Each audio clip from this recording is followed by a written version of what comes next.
Aya, mtindo ni ule ule tena. Karibuni huku kwetu. Asanteni sana. Mambo ni vulai, mambo ni live manze. Tulikuwa tumewamiss kwa hiyo muda kidogo tu yenye hamujakuwa, tulikuwa tumewamisiko vizuri sana, lakini tumerudi.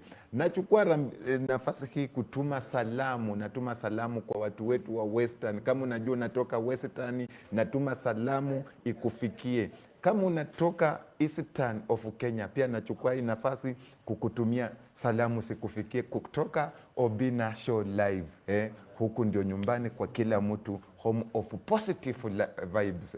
Kama unatoka kwa Wakikuyu, watu wetu kutoka Kikuyu, pia nasema asanteni sana, karibuni. Nasema tunawapenda. Sisi bila nyinyi manse hatungefika. Alafu kama hujasubscribe, chukua tu nafasi yako kidole, bonyeza kwa hiyo subscribe, alafu uweke on notification bell, sawa? Aya.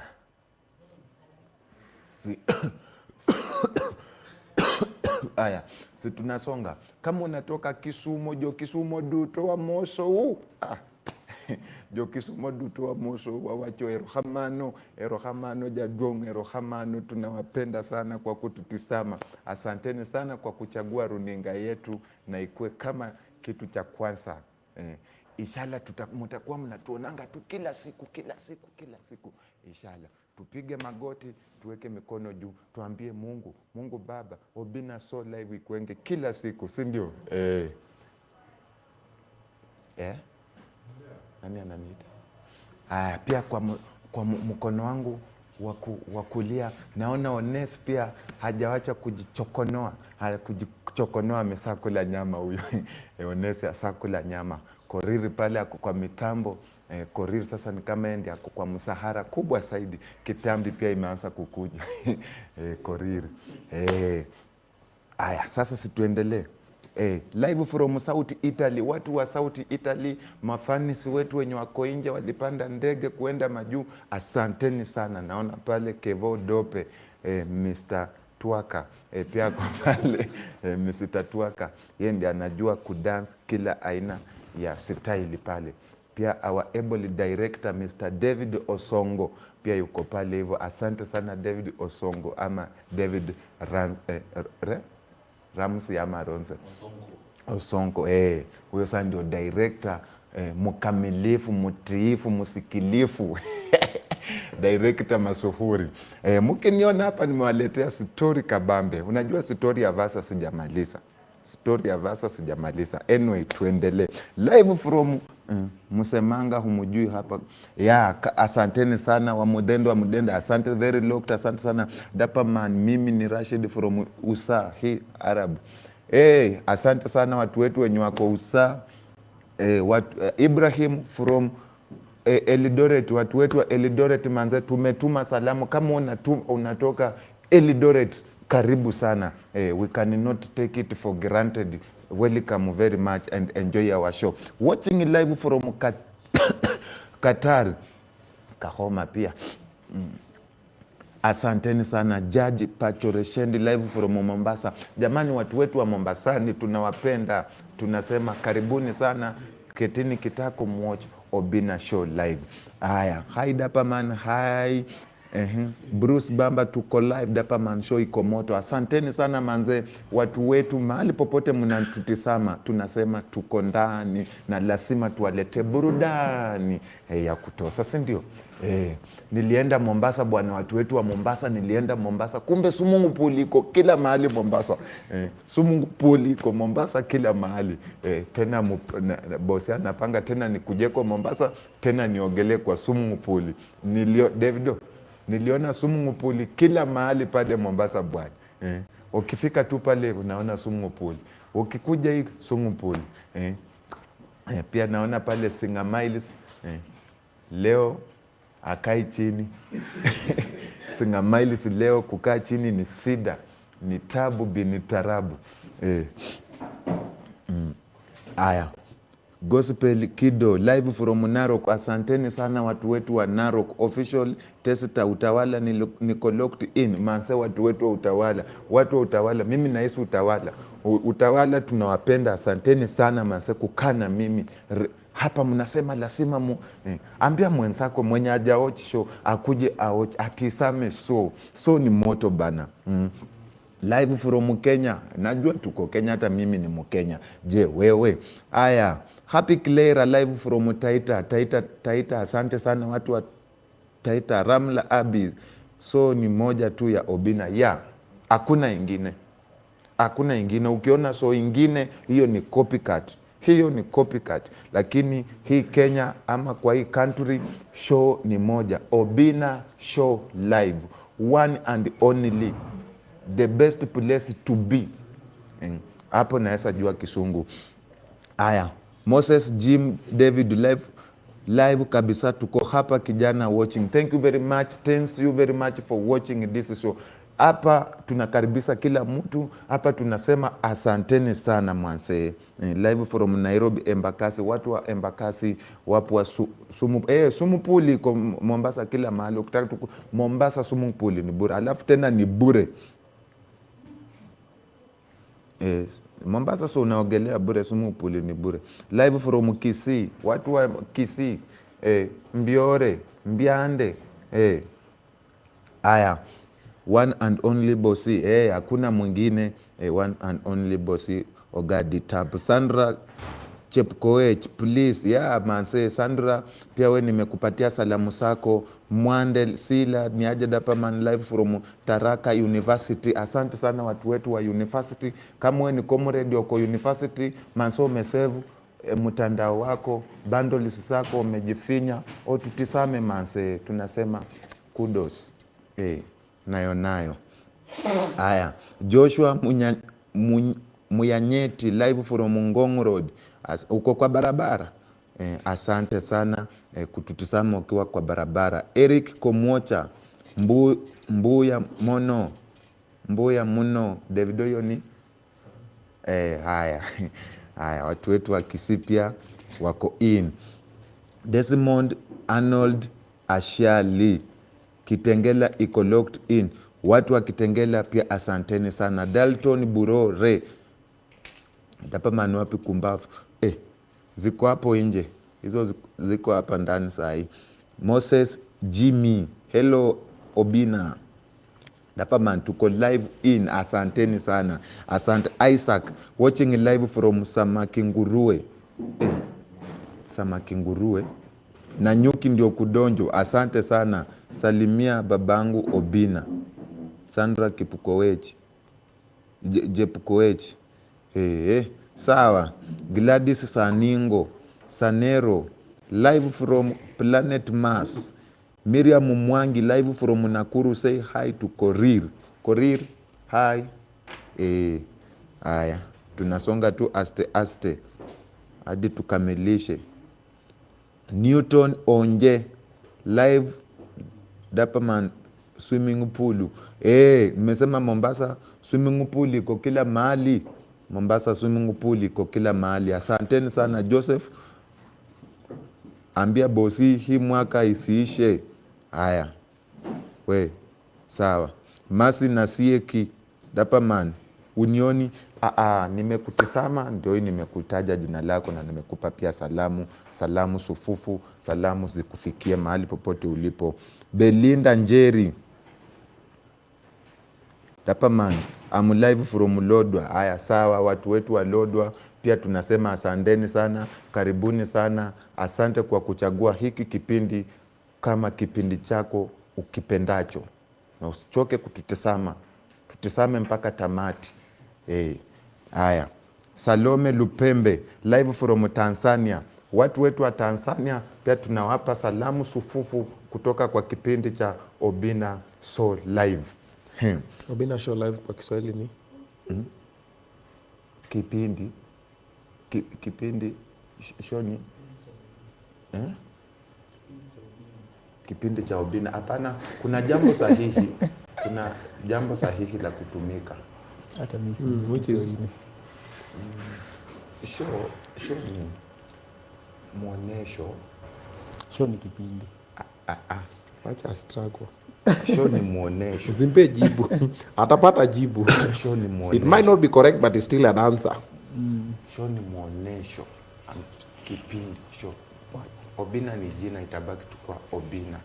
Obinna kipindi. Obinna Show live. Kipindi cha Obinna cheupe ama cheupe ni white, no? Si unipe assignment hiyo. Hiyo kwa assignment. Sawa. Kwa sawa, si ndio? Okay. Ni assignment. Umekaribisha mgeni? Mgeni hata ndiye anafika. Kina alifika kitambo. Hapa. Hapa kwa live haya mandhari. Haya mandhari. Wewe hapa manajua mandhari. Kwenye mandhari haya. Kwani umeshaanza gumbaru? Maanza very fast. Mandhari haya ndiye amewasili. Mgeni. Usiwe na pupa. Jambo. I also have a problem with Kiswahili. But nimekaribia. He is Luo sasa. Mjaluo. Kiswahili sio mdomo chetu. But English.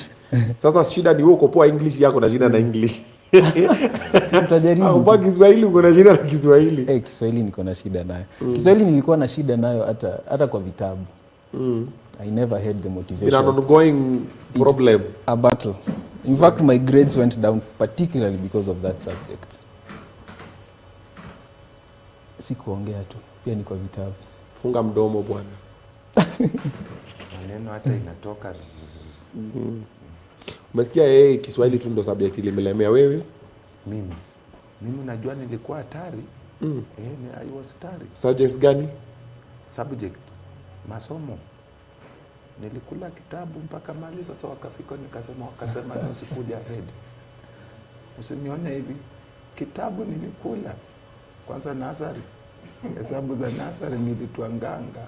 Abukudu, abakada, pakumu. Sote nilimaliza. Basi unajua sijakula. Mgeni anafanya. Fanya sijaonja kitu. Kupatia mgeni kinywaji. Sasa unafanyanga tu hivi, hapana. Slowly, softly. Like that. Mgeni. Atisikia Obinna Show live inaitwaje kwa Kiswahili? Obinna maonyesho uhai. Uni nani? Mudhoni Ngugi. Wewe inafaa jina yako atatu ikuwe Dapperman. Si boiling point ya tusaidie kwa hapo basi. Pale ni kwa active side. Boiling point anawacha hata hisho kweli. Haya. Jambo. Salama. Kwa salama. Niko salama. Naitwa Dapperman, na wewe? Mimi ni Adrian Oluoch. Adrian Oluoch. Sasa nimechukua wakati huu. Ndiposa uendelee. Naam. Ndiposa uendelee. Kuna mikakati ambayo lazima nikuefahamishe. Sasa tuna kinywaji, tunaenda kwa mikakati ya vinywaji. Uwe makinifu zaidi. Tuko na maji fufutende. Tuko na sharubati. Tuko na expressway, chai fupi. Expressway ndio gani? Utajua tu. Okay. Espresso. Oh, yeah, definitely. Sasa tuko na chai ndefu. Na maji moto. Fupi. Maji fupi hapana, hii hakunanga. Okay. Na mocktail. Ni kinywaji kipi ungejihisi kukitumia? Kwa mandhari haya. Nipatie espresso. Kama hiyo ndio kenye ulikuwa unasema. Coffee. Kahawa. Tungu ama kawaida. Tungu inamaanisha? Tungu yamaanisha? Ndio maana nikataka uniambie kwa umakini. Uko sure, una uhakika utakitumia kile kinywaji ambacho umeitisha? Nataka kahawa. Tungu ama. Tungu ni nini kwanza kabla sijakubali? Enye Kiswahili. Ndama nafana penye na Bungaria. Wanaona penye na. Ndama nanapinya. Hapo kwa tungu. Umesema espresso. Sasa turudi kwa Kiswahili. Nilete hiyo. Tungu ama vipi? Unahitaji kahawa tu. Espresso. Wewe ni nini unatesa wageni wewe? Wewe unajua sasa umeingilia katikati. Hata kutesa wageni shughuli.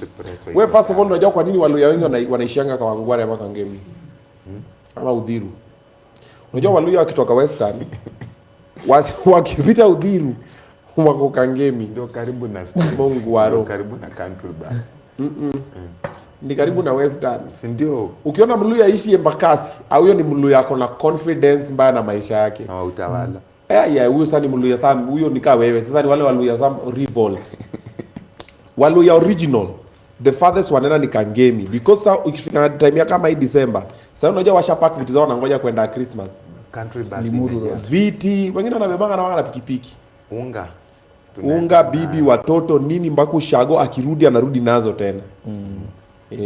Sasa wewe ni Mluya strong. Wewe uko mpaka utawala. Huko umejua ushago ni side ni huku. Nateremuka. Unajua Embakasi area ni Wajaluo inafaa wakuwe na huko sana sana kwa sababu airport. Na Kisumu. Sikia yule Mkizia. Embakasi. Wakisi wanakanga area gani sana? Utawala, si ndio? Kuna mashuttle za Kisii Dagoretti. Kuna shuttle ya kwenda Kisii kutoka Utawala. Mingi sana. Yaani Utawala to Kisii direct. It picks you bro. Technology. Wanachukuanga namba yako. Saa 10 ikifika na Hello? Tuko hapa nje. Hakika tuko nje tunachelewa. Tunachelewa. Direct. Mandisi wamefunga. But that's nice. You know, back in the day, transport was very... Wanakutoa Nyakimincha mpaka kwa mlango. Hakika Wakisi wamedevolve. Waluya kuna boda. Kuna bukinyo yenye inapitanga hapa inasanya watu. Hata sisi Wajaluo, we have choppers nowadays. Lavender coach gani? Chopper yawa. You know chopper hapa kwa parking. Chopper Uriri. Chopper Nairobi. Yeah, so I would say tuko tu same. So Waluya ni Sikia bukinyo. huyu Mkisi anasema that's a lie. Just because hamjazoea chopper bro. But at least you and I can relate. Dapa is relate to your conversation. No, Dapa si Mjaluo. Atarili raja na si Mjaluo. Unless you're talking about chicken. Well, siku hizi kuna makuku. Do you know unaweza order na uletee kuku kwa nyumba? Tena imetengenezwa paka kwa mlango. Paka unaambiwa design ya kupika. Unataka dry ama wet ni nini inatumwa? Hapo hivyo direct. Shida ni portions. Visiagi zimejaa huko ona huyu. Hadi visiagi zimejaa kwanza sasa hivi kuna jirani yangu hapo kuna kisi. Hajasema portion meal, amesema portions. Unaletewa kidogo. Wewe uliuliza nani? Hiyo kuku. Wewe hujaniuliza basi. Wewe unataka kukompea kuku ya KFC na kuku ya Mluya. Kuku ya KFC. Wewe ni sasa unaniulizaje kuku ya KFC mimi? Mimi ni msomi. Mimi niulize kuku original. Hiyo ndo kuku yenye wanakutumia kwa mlango. Sasa sisi tunafanya hiyo. Kuku yenyu huwezi tumia kwa mlango. Inafika Edgar, when ni Mluya? I'm not a See, Luya. you stay out of the Luya affairs. I've also stayed long enough with Luyas. In fact, I even did my high school. But he's a Luya. You've stayed with them, but Nyangori. he's them. Nyangori. Vihiga. Wewe si wa Vihiga. Kuna sasa Vihiga ni Waluo wenye karibu na Wajaluo. Wachana nao. Wanyore, And Waluanda. original penye anatokeko huko Fika Port Busia. Victoria. Oh, Busia. Hey. But it's true. Naonaga like people from Bungoma and Busia feel like the original Luya. Sisi ndio Waluya wengine. Hawa Waluya. Sisi ndio Waluya. Sisi sasa ndio Hawa Waluya wa Kakamega na wa Vihiga, I feel like they're assimilated to behave like Luos. Hawa wako mix. Vihiga ni Waluya. Hawako pure. Bro. Busia, Port, Funyula. Sisi ni original. Ni sisi yote Waluya iko huko.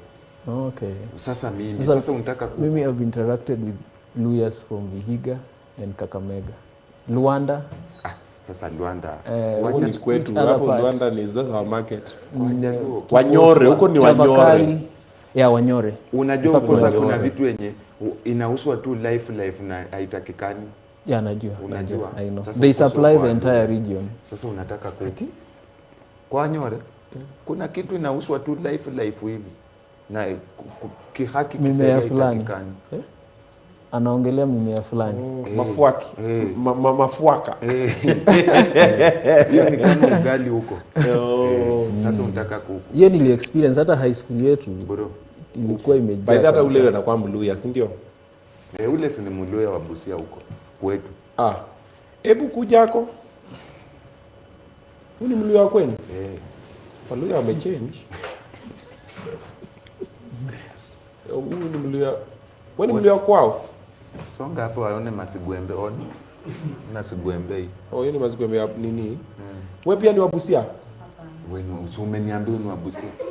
Wale wote tunakuanga sisters na brothers. Wewe ni wa wapi? Kakamega. Penye huyu ame-interact na watu huko. Sasa yeye anasema wale wengine si original. Bungoma huku ni original. Ni kwanza hata ni wa Kenya. Wapi? Si tuko kwa border ya Waganda. Okay, unapenda kuku? Sana. Good. Ni Waluya? This friend of mine is also a Luya. Him. Huyu ndio anakaa Mluya. Unaona uso yake na kapi. Anakaa kukula. Mabua, yule mabua anakaa kunusa. Ndio amechinja yako ni. The relatives of Mudavadi. DVD. Au wanaulizanga ibiriki isa yangu. Ukisikia kiuliza ibiriki isa yangu anataka kujua chai imefika wapi. Si ndio hiyo. But chai ya Maragoli sana sana. Anasema hii ibirika inafanana na yangu. Okay. Kumbe ni chai anapima. Nataka kuku. You mean right now? Like size? Hapana, sitaki. Sasa anarudi kwa story ya kuku. Huyu amenisungusha hiyo masaa yote kumbe hataki kuku. Ungenipeleka. No, man, that was just a conversation. We're just breaking the ice. Nobody wants chicken, bra. Ungenipea hata order moja. Unauza kuku siku hizi dapa man. Unajua sasa saa hii ukinipea saa hii order ni December kuku moja. Nalipia karenti bali. Wewe unaiba idea tumepatia scholar, si ndio? Tumepatia scholar idea kuuza kuku. Mluya. Yeah, Waluya wanakula, hawauzi. Wanakula. Two different things. Scholar ni Mumeru anauza, wewe unanunua unaku. Sasa utaki. Kuku hapana, nipatie. Hataki kuku, mpatie Na wewe expressway. utaki kuku. Anyway, unakunywa nini? Maji moto. I think I have hot water here. Just the glass. Is the glass here? Kikombe No, glasi it's hapa. there. Kikombe iko. My mug is here. It's called a mug. This one is called a mug. Short. Sawa. Expressway na maji. Mbona kuja kubaliana na expressway? Expressway na maji. Maji baridi. Ya baridi. Sawa, karibu. Thank you very much. All right, Davido.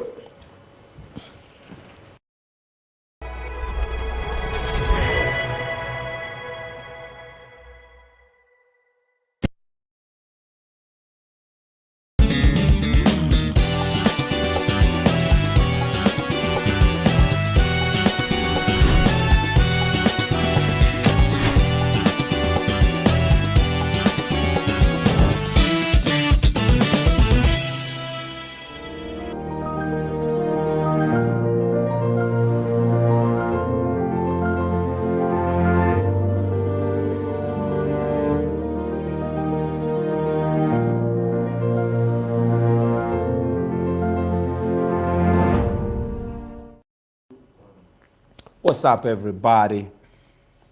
Good morning, good evening, good afternoon, good night. Depending on where you're watching us from, Karibu Sana. It's Monday, and when it's Monday, it's time for some inspirational and motivational conversations on Obinna Show Live. This is the only platform that educates you and gets to entertain you as well. We bring for you wale watu wenye wakikaa kwenye kiti, when they leave, you get to learn something so you can make your life better. If you're just tuning in, salale. You've missed. We've had two interesting guests. Yes, I've had a Twitch and the mother, of course, that is Lenza. And also I've just hosted scholar Mami Mboga.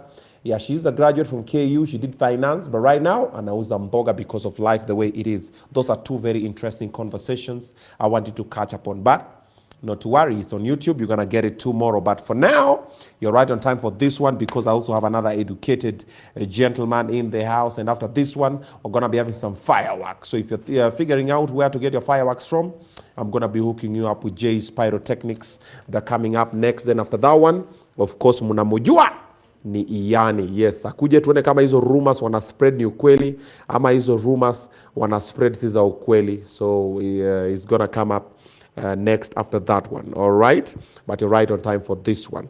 Of course, coming live to you from Samaki on Othaya Road. Kama unataka seafood ni hapa. By the way, it's a holiday season. Unajiuliza upeleka wapi mrembo, unajifikiria upeleka wapi familia, nini, walete hapa. Lunch date, dinner date, nini, come and enjoy something very nice and polite at Samaki. Ukifika waambie wakupatie Obinna special and you will love it. We also do have pizza and nyama choma, ample parking space, and car wash is also on site. Sasa hizi vitu zote unapanga kuzifanya hapa, gari inaoshwa, ukila, unaleta mtu wako date nini, and then unafurahia. Alrighty. Right about now, for the first time on Obinna Show live, makofi tafadhali. Adrian Oluoch is in the building. Sasa sijui ni kuite wakili ama bado hujajipatia hiyo jina. There's a difference. A very, very stark difference. In fact, that is on my social media. I always insist to put the word law student. Law student. Yes. Okay. But that changes because last week, same as you were having your graduation, I also had mine. Okay. Now that makes me a lawyer, but not an advocate. Okay. Legally, under Kenyan laws, I'm not allowed and not permitted, and in fact it is criminally liable to me or culpable to stand in front of a court and represent an individual. I am not allowed until I finish 2 years at the Kenya School of Law, which I'm joining in January. So I'm a lawyer right now, but not yet an advocate. Oh. There's a very, very stark difference between the two. Sasa unaweza ni file returns. I can do. Can register a company. I can do all those things. In fact, nikiwa tu kwa kesi ndio unaniambia bro. No. Pambana. No, I don't tell you that. What I tell you is this. I can do legal research for you.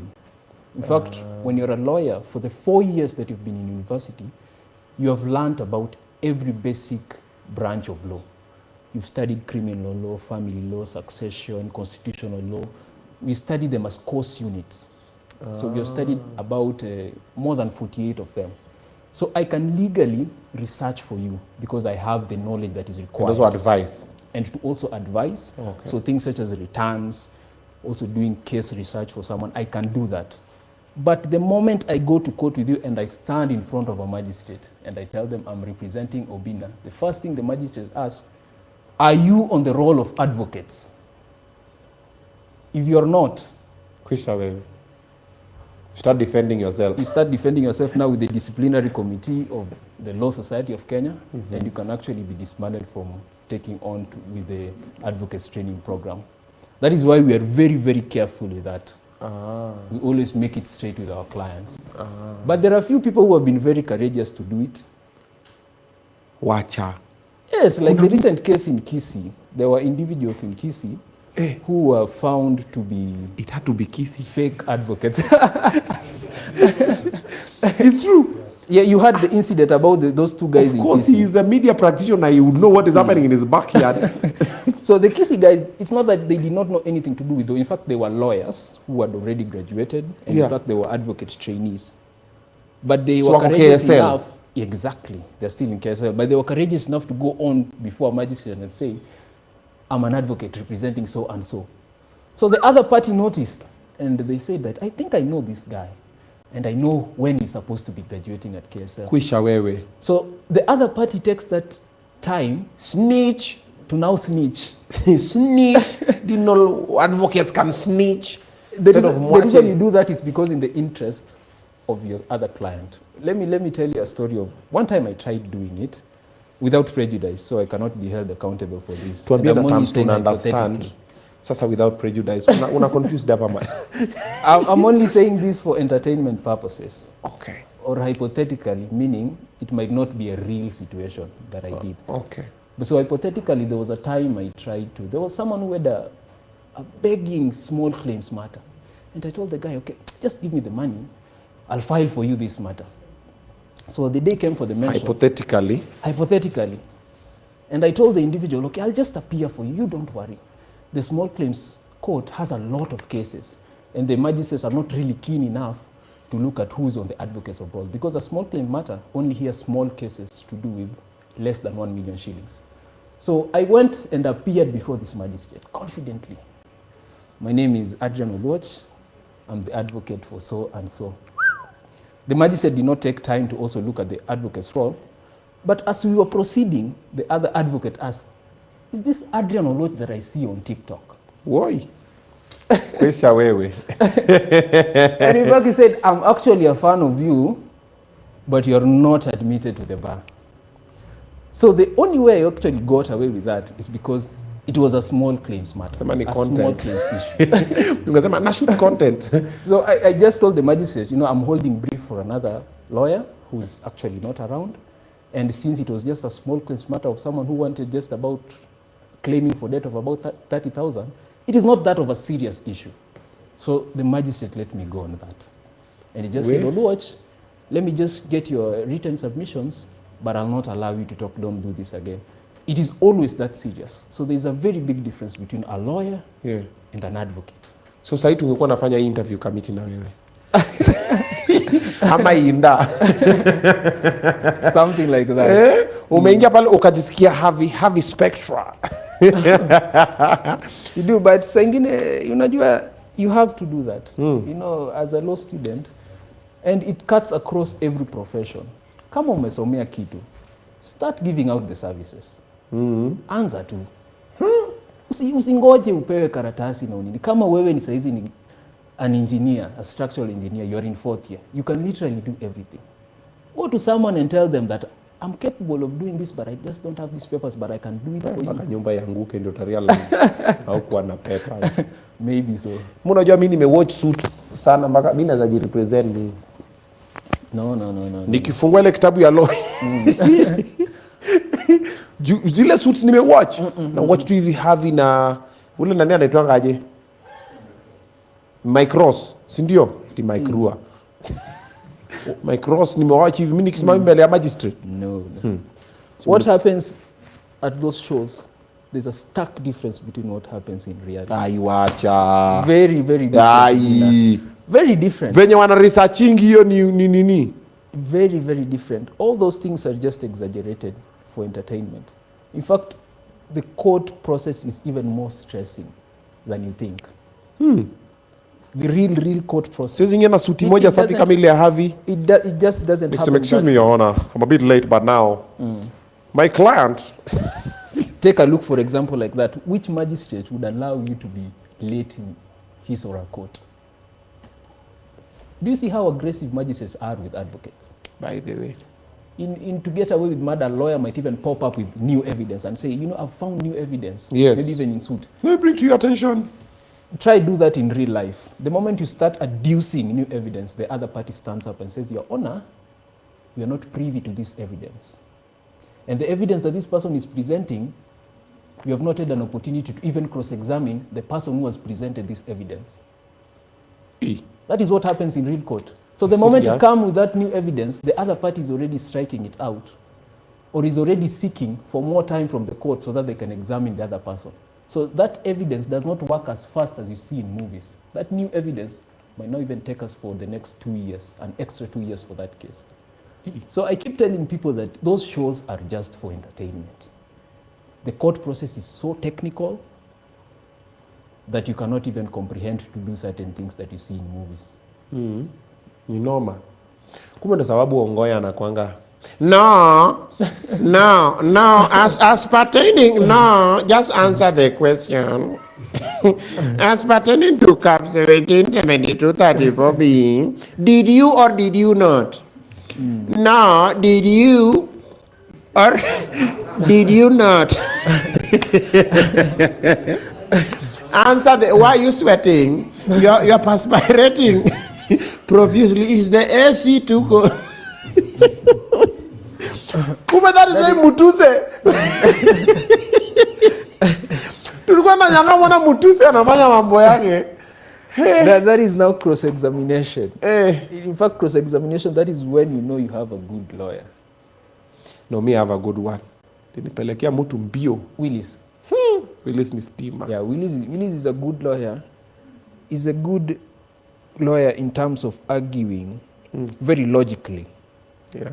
Even constitutionally. but he's not a good person when it comes to cross-examination. There is a certain character that you have to put on. In fact, when you go to big law firms, you'll find that are lawyers who specialize just in cross-examination.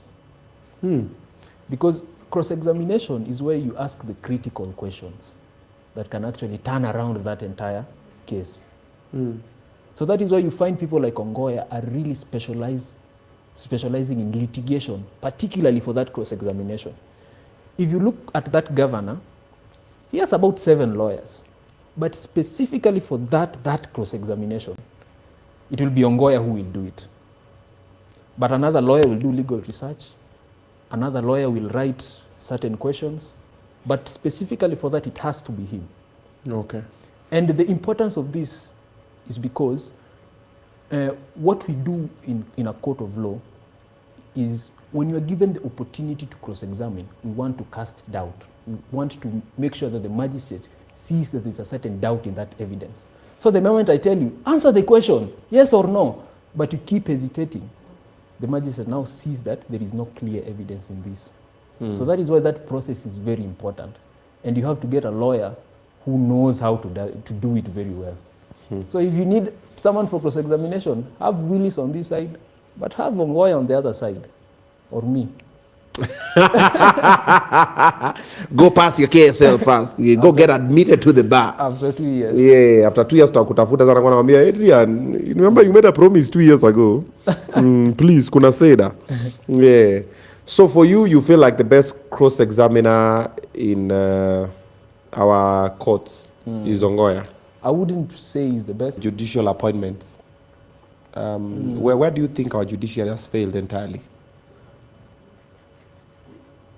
For a matter of fact, entirely, one thing that I would love to agree with people like Nelson Harvey, Ahmed Nasir, is the underlying corruption in our judiciary.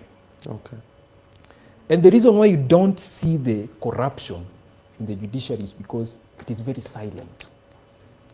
And number 2, psychologically, it hides under nobility.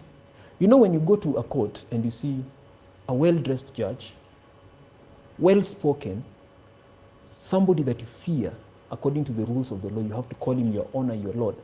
You would never imagine that this person, back in the chambers, is taking bribes from people. It becomes impossible to wrap your head around that. Okay.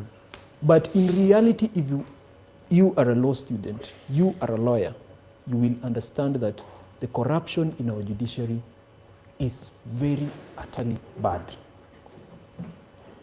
And it has become impossible to keep check of our judges and our magistrates. Okay. That has been the problem. But one thing that I would also say, aside from that, because when you talk about corruption, you have to substantiate a lot of things that now I'm seeing disclaimers here. The problem is the backlog of cases in our judiciary. Okay. Look at the number of courts that we have in our country. If right now you go to Milimani, a typical case like, how long did defamation case of yours take? It took a while. Took a while, right? Took a while. Let me say more than 3 years. Yeah, around that time, and it still hasn't been paid yet as well. And there is still execution.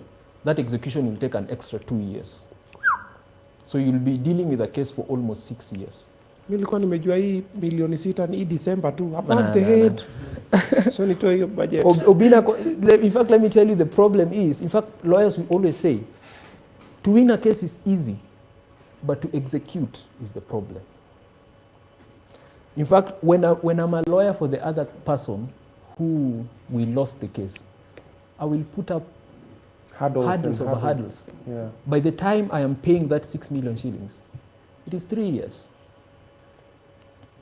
or 4 years. That is why execution... It's not even the same value anymore. It is not.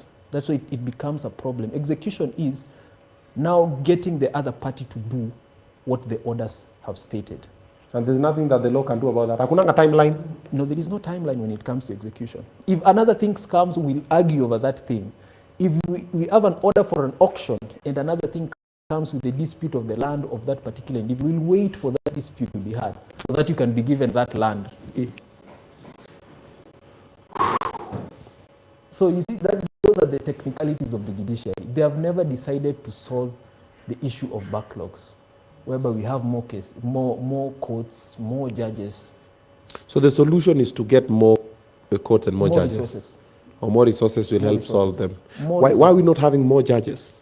In fact, we used to have almost 50 judges for the entire country. How many do we have right now? Less than 100. Imagine, high court judges for the entire country, 50 million. You're talking about a number of about 100. And we still have law students who are jobless and who would want to get into the judiciary. So what's preventing you from having at least 7 high courts, even in one particular county?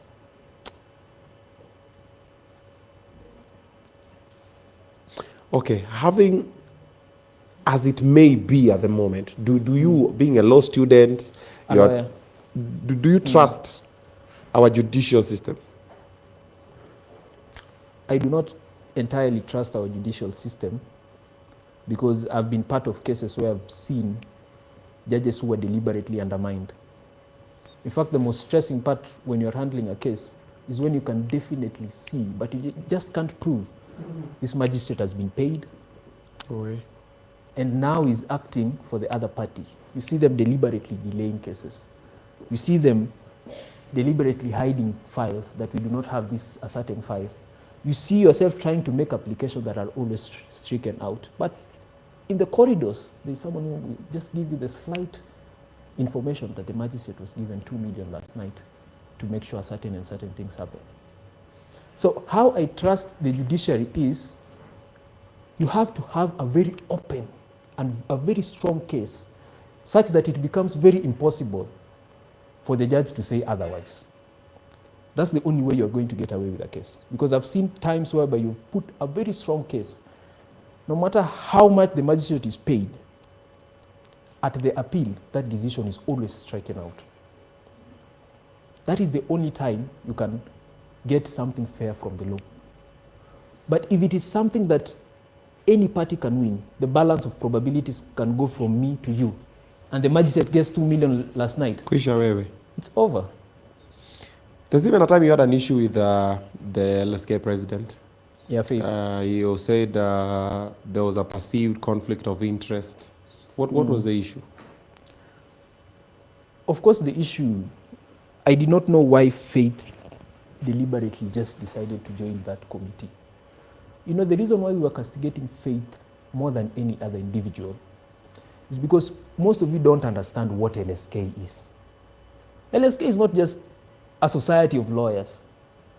LSK operates like a non-governmental organization. Okay. And what does it do? It always represents and forward cases of public interest. That is why when you're hearing an issue of tax, the person who rushes to court is LSK. When there is an issue of a certain unconstitutionality, it is LSK. Housing levy, it is LSK. So there is a certain obligation for you to present public interest issue. Okay. And on the issue of compensating people who were killed during the protests of 2024, it was quite very clear. If you look at our laws, Obinna, there is a body that is created. It is called the Kenyan National Human Rights Commission. That body itself has a mandate to even compensate people, to investigate human rights allegation, and provide the detailed report for someone to be compensated. But what happened? They decided to form another committee. So what happens to this independent commission under the Constitution? Okay. What will it do? And the reason why Kenya National Human Rights Commission is independent, so that the constituent people who are forming it are not from the executive, are not from any other body. They're also independent. But now you're having a committee where the NIS boss is there, and he was the person who was involved with abducting people. The head of the DCI is also forming part of that committee. So what kind of integrity and credibility do you have when you have that kind of committee? Okay. And sadly enough, Faith Odhiambo is someone who understood the law quite well. So he didn't sit well with you? He didn't, and any other lawyer. Okay. You're still a law student at the moment, but the confidence you speak with, it's like you've been in the public life for years.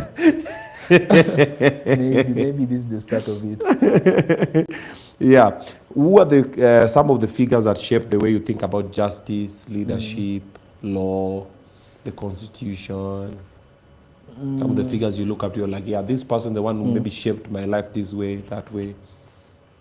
Generally, leadership doesn't have to do with law alone. Yeah. I look up to a lot of people that are not maybe your typical Okay. leaders. Like, I wouldn't say Nelson Mandela, I wouldn't say Jomo Kenyatta, I wouldn't say Tom Mboya. I don't even look up to them, in fact. So you don't look up to Nelson Mandela? I don't even look up to Nelson Mandela because, Obinna, you do not understand the real history of the people of South Africa. Okay, You do not understand the real history.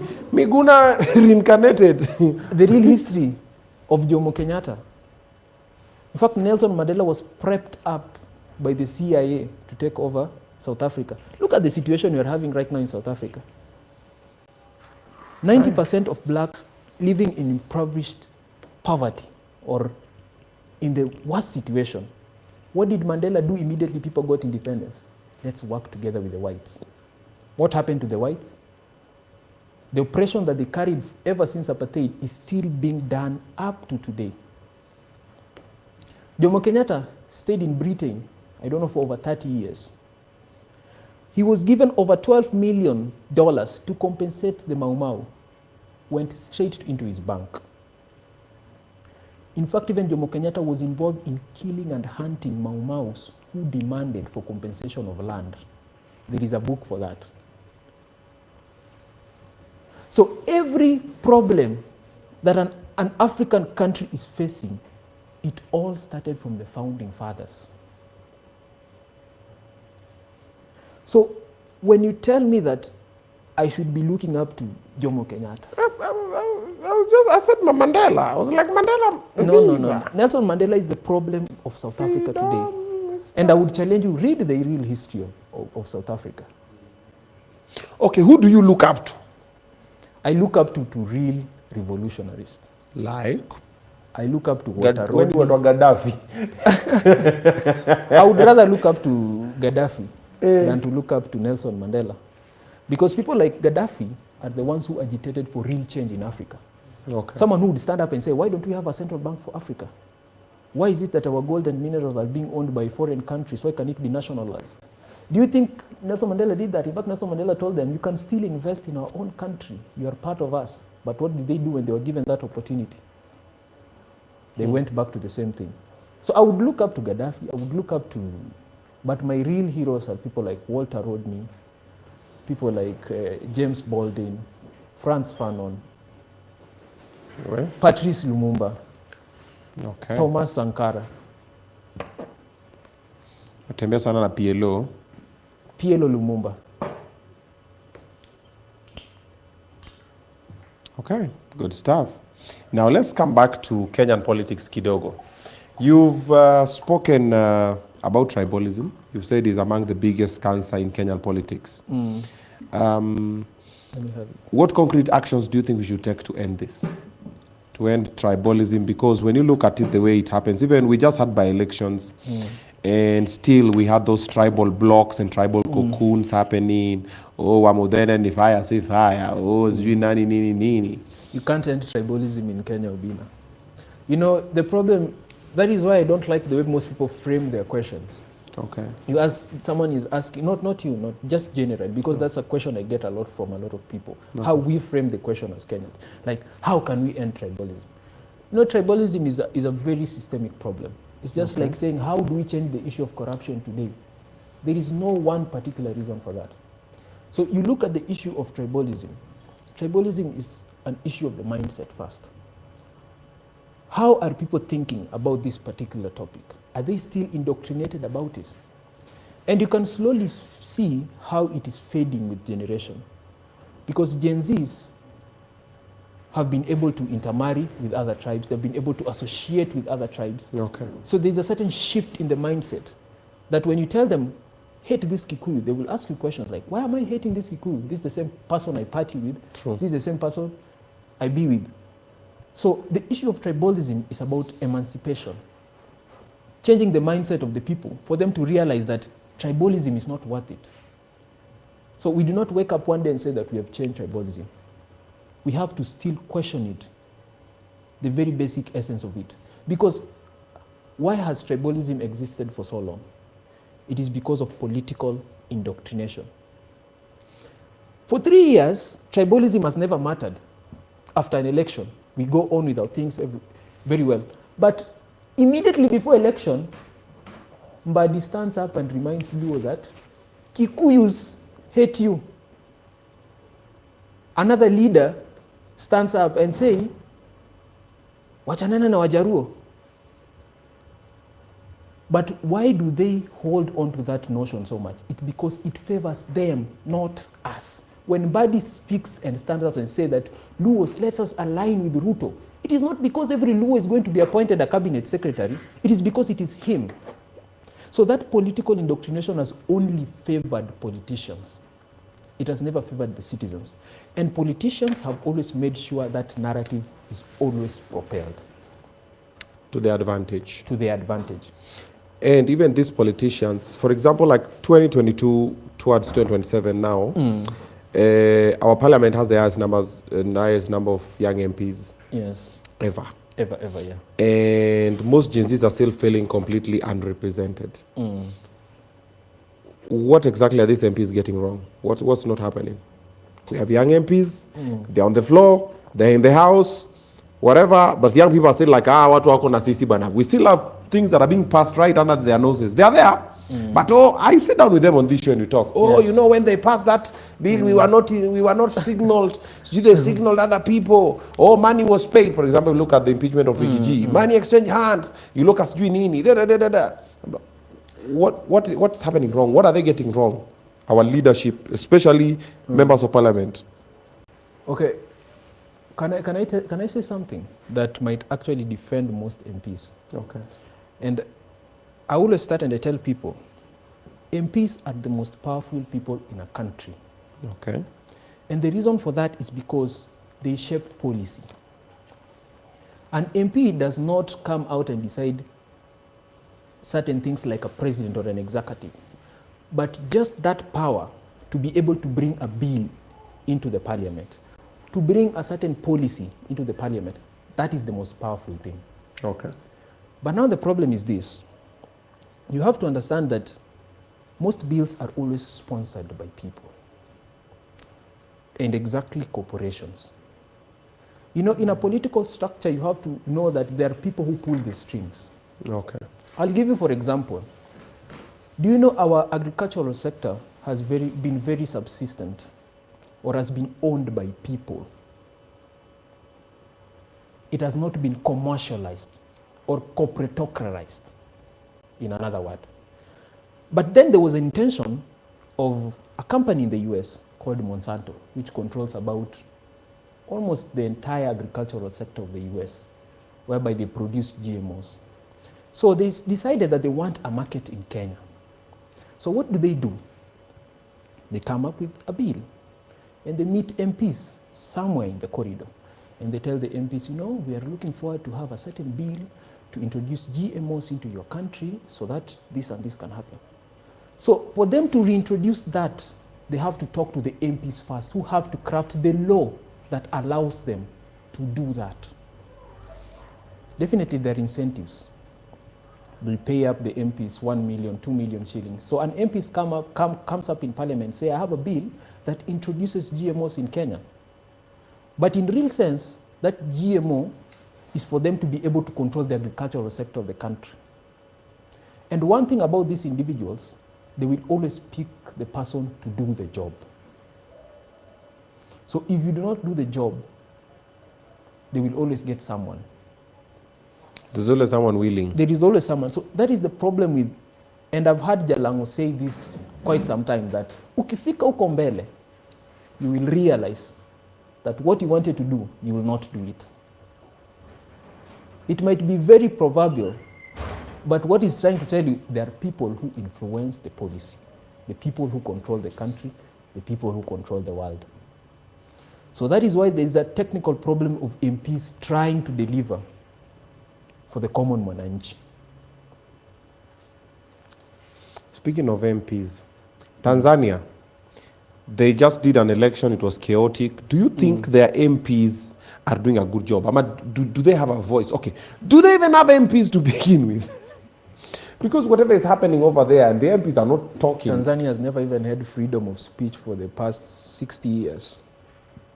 People don't even know that. In fact, Tanzania has had one of the worst illusions of democracy. I hear people keep saying that Tanzania, we have democracy. That is a very illusionist democracy. You know, it's very good in Kenya that if I want to start a media company today, I can actually do it. I would register a company and have a media company tomorrow. Yeah. Try that in Tanzania. You can't? You can't. There was a newspaper act that was put in place right after Julius Nyerere, that any person who wants to register a media company in Tanzania, or any person who wants to collectively talk about government issues, you must get a special license or special approval from the government. That is why people like Diamond can easily register Wasafi Media. Why? Because Affiliation. there is an affiliation politically. But Tanzania has never allowed anyone to talk about government issues if you do not have approval from them. Oh, wow. And the thing that can show you Tanzania has had an illusion of democracy, why haven't you questioned the fact that ever since independence of Tanzania, there's only been one political party that has produced the president? CCM. There's never been any other president from any other party. And that is why I'm saying you cannot even look up to people like Julius Nyerere, because Julius Nyerere set up that foundation of CCM to be a single party state. We, so umekuja kukanyaga mashingo huku. So, sasa itano mwalimu jamani, unamkanyaga mwalimu shingo. Naweza kanyaga mwalimu. Mwalimu alikuwa na ideas poa. Jamani kakablaza za ujamaa. Mwalimu Julius Nyerere kafanya nini? Alikuwa na ideas poa za ujamaa, lakini sasa yeye pia alianzisha hiyo maneno yenye CCM wanafanya leo. Sasa CCM has always undermined every party that stood against them. Wow. Whatever happened in TZ? Whatever happened in TZ, yes. Do you see it happening in Kenya? It will happen in 2027.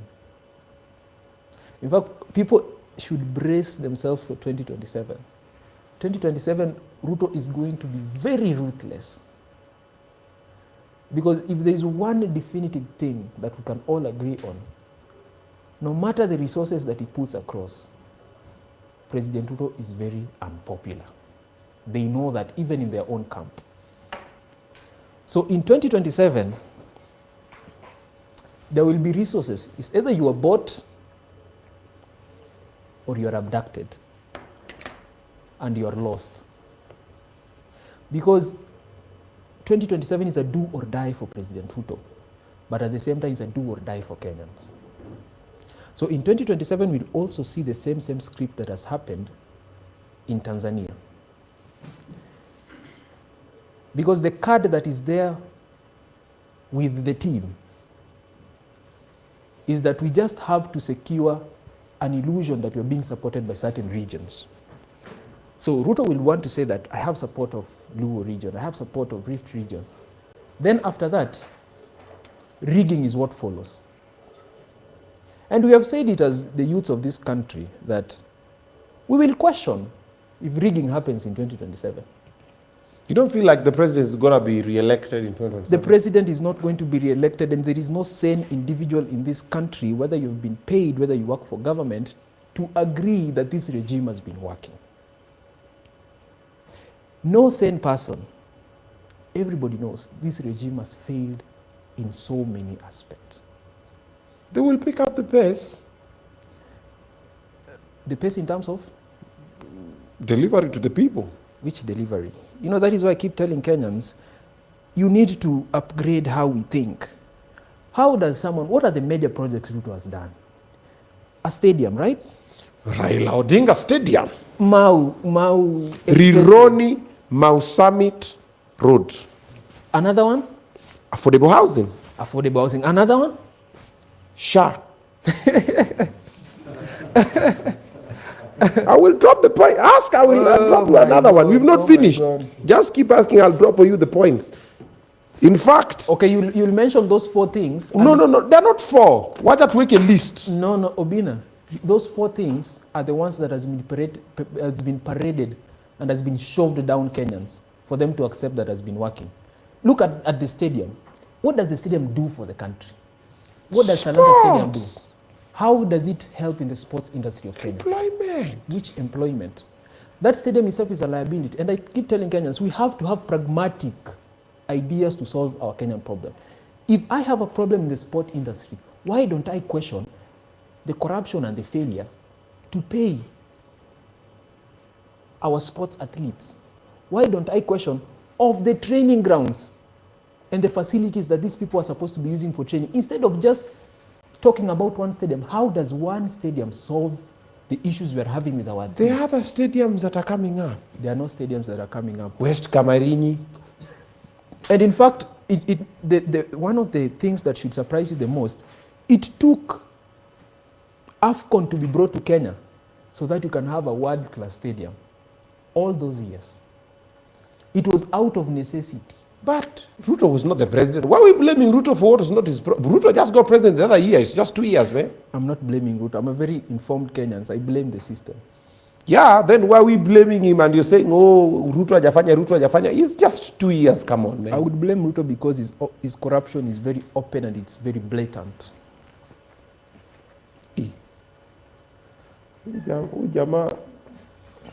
Because we have never seen a government whereby someone would have over 1,000 hospitals that are non-existent. You enter into the portal, you look for this hospital, and you don't see them. But each of them has received 30 million. They do it very openly. Wacha ni kubelieve vitu munaona hizo ni AI. Hizo vitu ziko nini? How is it AI? How is it Obinna? Si wale mabloga wako nini ndio wamelipwa ndio wa spread hizo rumors. In fact, I'm one of them who highlights the government corruption. When we talk about them, these are things that are in public information. When I say a certain hospital did not receive money, I tell you, go log in into the health database. The same information I am putting out is the same information that you'll see. When we say SHA is not working, there is an individual who remits a certain amount of money, went to the hospital. SHA was supposed to be covering up 400,000. He was told it's not going to cover up. But those are just like one. It's the same, hata NHIF haikuwa analipia kila mtu. Kuna kwa na system error saa ingine Oluoch hawa. Saa ingine hata kitu ikifanya, hata kama kitu ni mbaya, even a broken clock sometimes is right once a day or Obinna, twice. do you know how much we lose in corruption per day? Si Uhuru alisema ni 2 billion. No, right Na now it's akasema 6 billion. ameshindwa. Right now the number is 6 billion, according to independent investigating reports. 6 million Billion per day. per day. Ai. Wacha tu Google. 6 billion per day. We are losing 6 billion per day. Ai hapana. And it is hard to believe. How much money is lost in Kenya per day to corruption?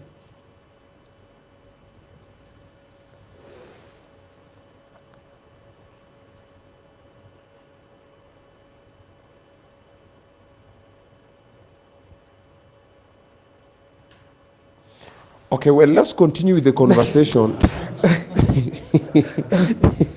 The number keeps getting higher because if people were talking about the 2 billion and the 3 billion people are talking about was way earlier. Right now, there is a certain speed to eat as much as possible with this regime. Whenever a shift of a cabinet secretary is done, the cabinet secretary has already made a budget of 10 billion.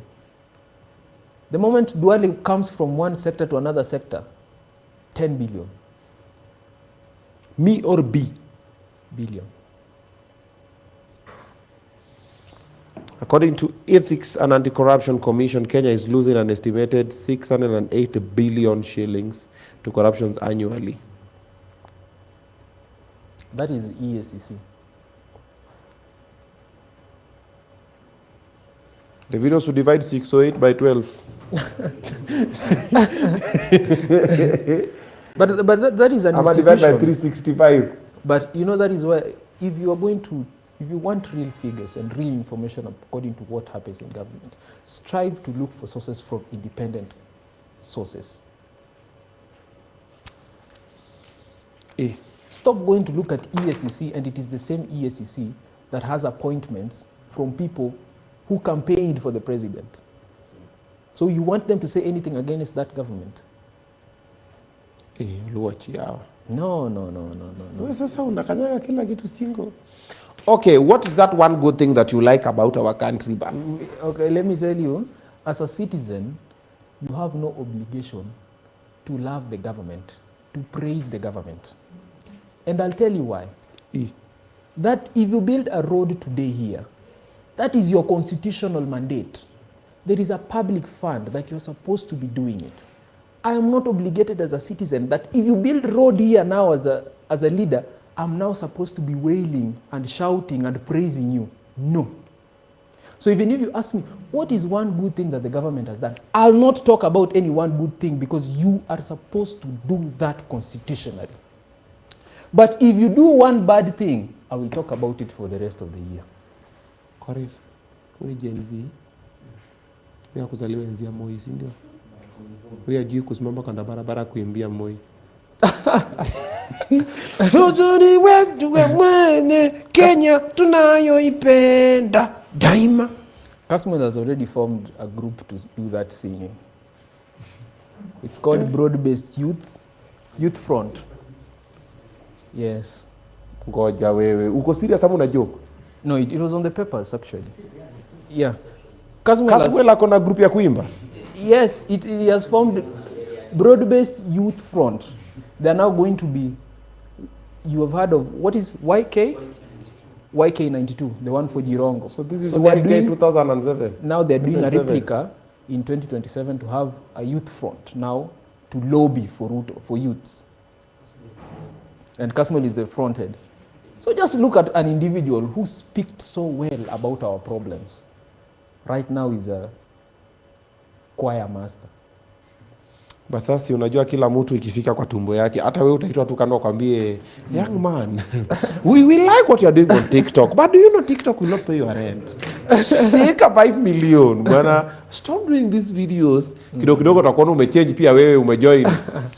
Unakwambia guys, Ruto si mobile, ni watu wanamsurround. Yeah? I would not do that. I'm a person of high character.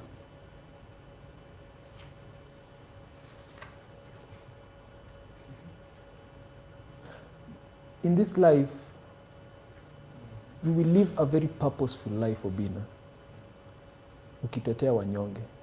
And you will live a very empty life when the only thing you think about is money.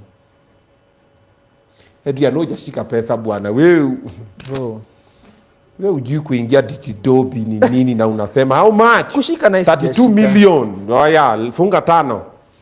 But it's just money at the end. Obinna, Siulize Jirongo. Wewe unajua pesa 500 kwenda Jirongo kwa nini? Obinna, you've talked about your touching story as an individual. Yep.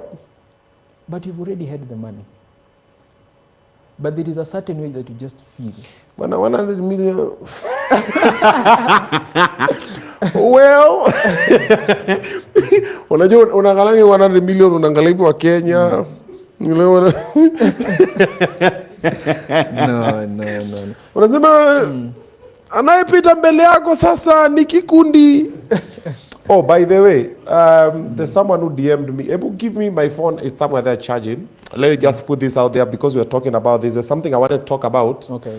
But I think I can just highlight it here so it can get all the traction it needed. All right. There's someone who DM'd me and wanted me to hide his identity about the people who perform in this national National? celebrations. People who perform. Yeah, people who perform in the national celebrations, The Jamhuri artists? Day, The whatever artists? day, yes, Okay. dancers, artists and everything. So, I'll just read it the way the guy had sent it. I've not gotten a time to do the video for it. Sijaingia kwa gari, nilingia gari tu nikuja show. Sijaenda WhatsApp everybody. But I'll just read it. Yeah, ameandika. All right.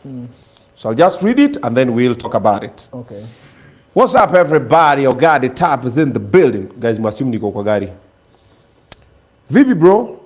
Hope you are doing okay. Aliwachia hapo.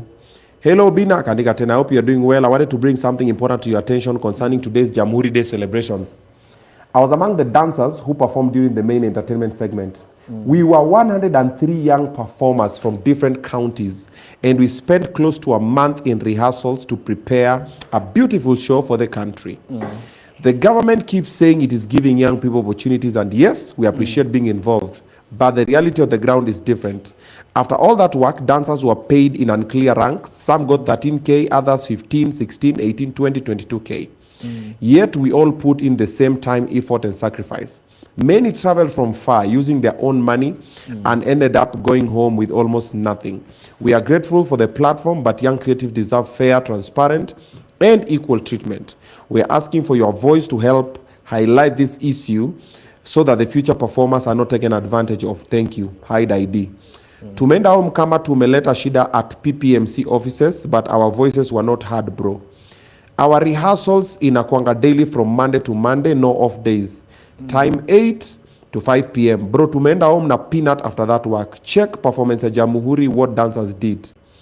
I would like we have this conversion because the officials take advantage of us. Then you end up blaming the government or the president, yet ni greedy people in that office.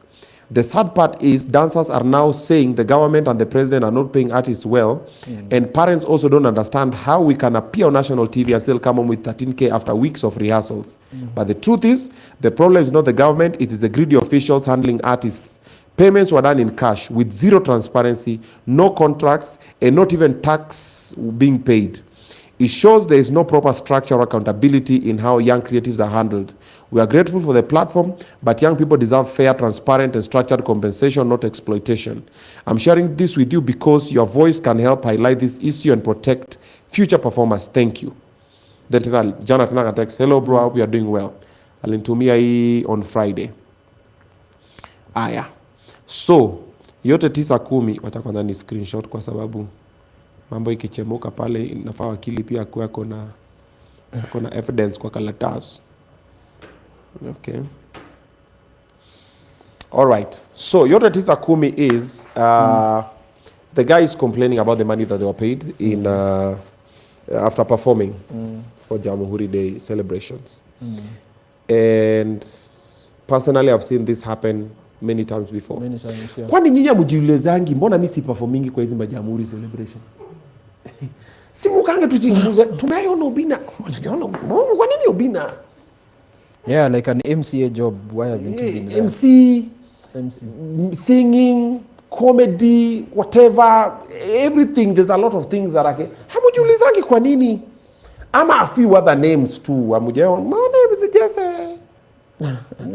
Muliona Jalasa akifanya hizo vitu before. But they're complaining, and the same thing happens to even police officers. Yes. There were police officers during the Kasarani Chan march. They were supposed to be receiving over 50,000 each, and they ended up receiving 5,000. Some even got 500, others were not paid. It is because when we tell people that the root problem of corruption affects everyone, they do not want to listen. Yep. Look at the issue of performance. It is a tendering process. Every time we are having Jamhuri Day, do you know how much they bring? It's about 400 million. An average of 400 million has been used on every public holiday event. The one for Embu, they spent about 300 million to reconstruct the stadium. So imagine having a budget of about 300 million for the celebration, and you end up paying a full artist, a well-known artist, such kind of money. So it is just a tendering process. So they will, in fact, there was a time the same thing happened in a certain county with certain friends. The payment sheet that they signed, it stated that they were supposed to be paid 35,000 each. That is what they signed. But after that, they were only paid 3,000 each. So when you go to the public accounts, it will tell you that 100 performers were paid 35,000 shillings. But in reality, most of these people are paid 5,000. And in fact, they give them cash. They ask you, which mode of payment did you receive? Cash. So that you do not come one day and claim that evidence. I received this low amount. trying to find the budget for Jamhuri Day celebrations 2025. If it's anywhere in the public domain, uniulize Gemini. You Google haijapata. You just look for any holiday because it is always a stagnant budget for every one of them. You can look for the one that happened in Kitui or in Embu this year.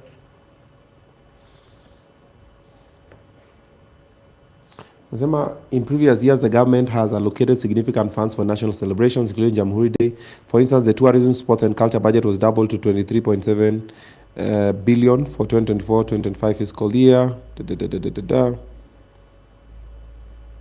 Yeah. So the most accurate, up-to-date information on the budget for this one is not in the public domain yet. You'd not see it in the public domain, but you'd hear about specific things that they do.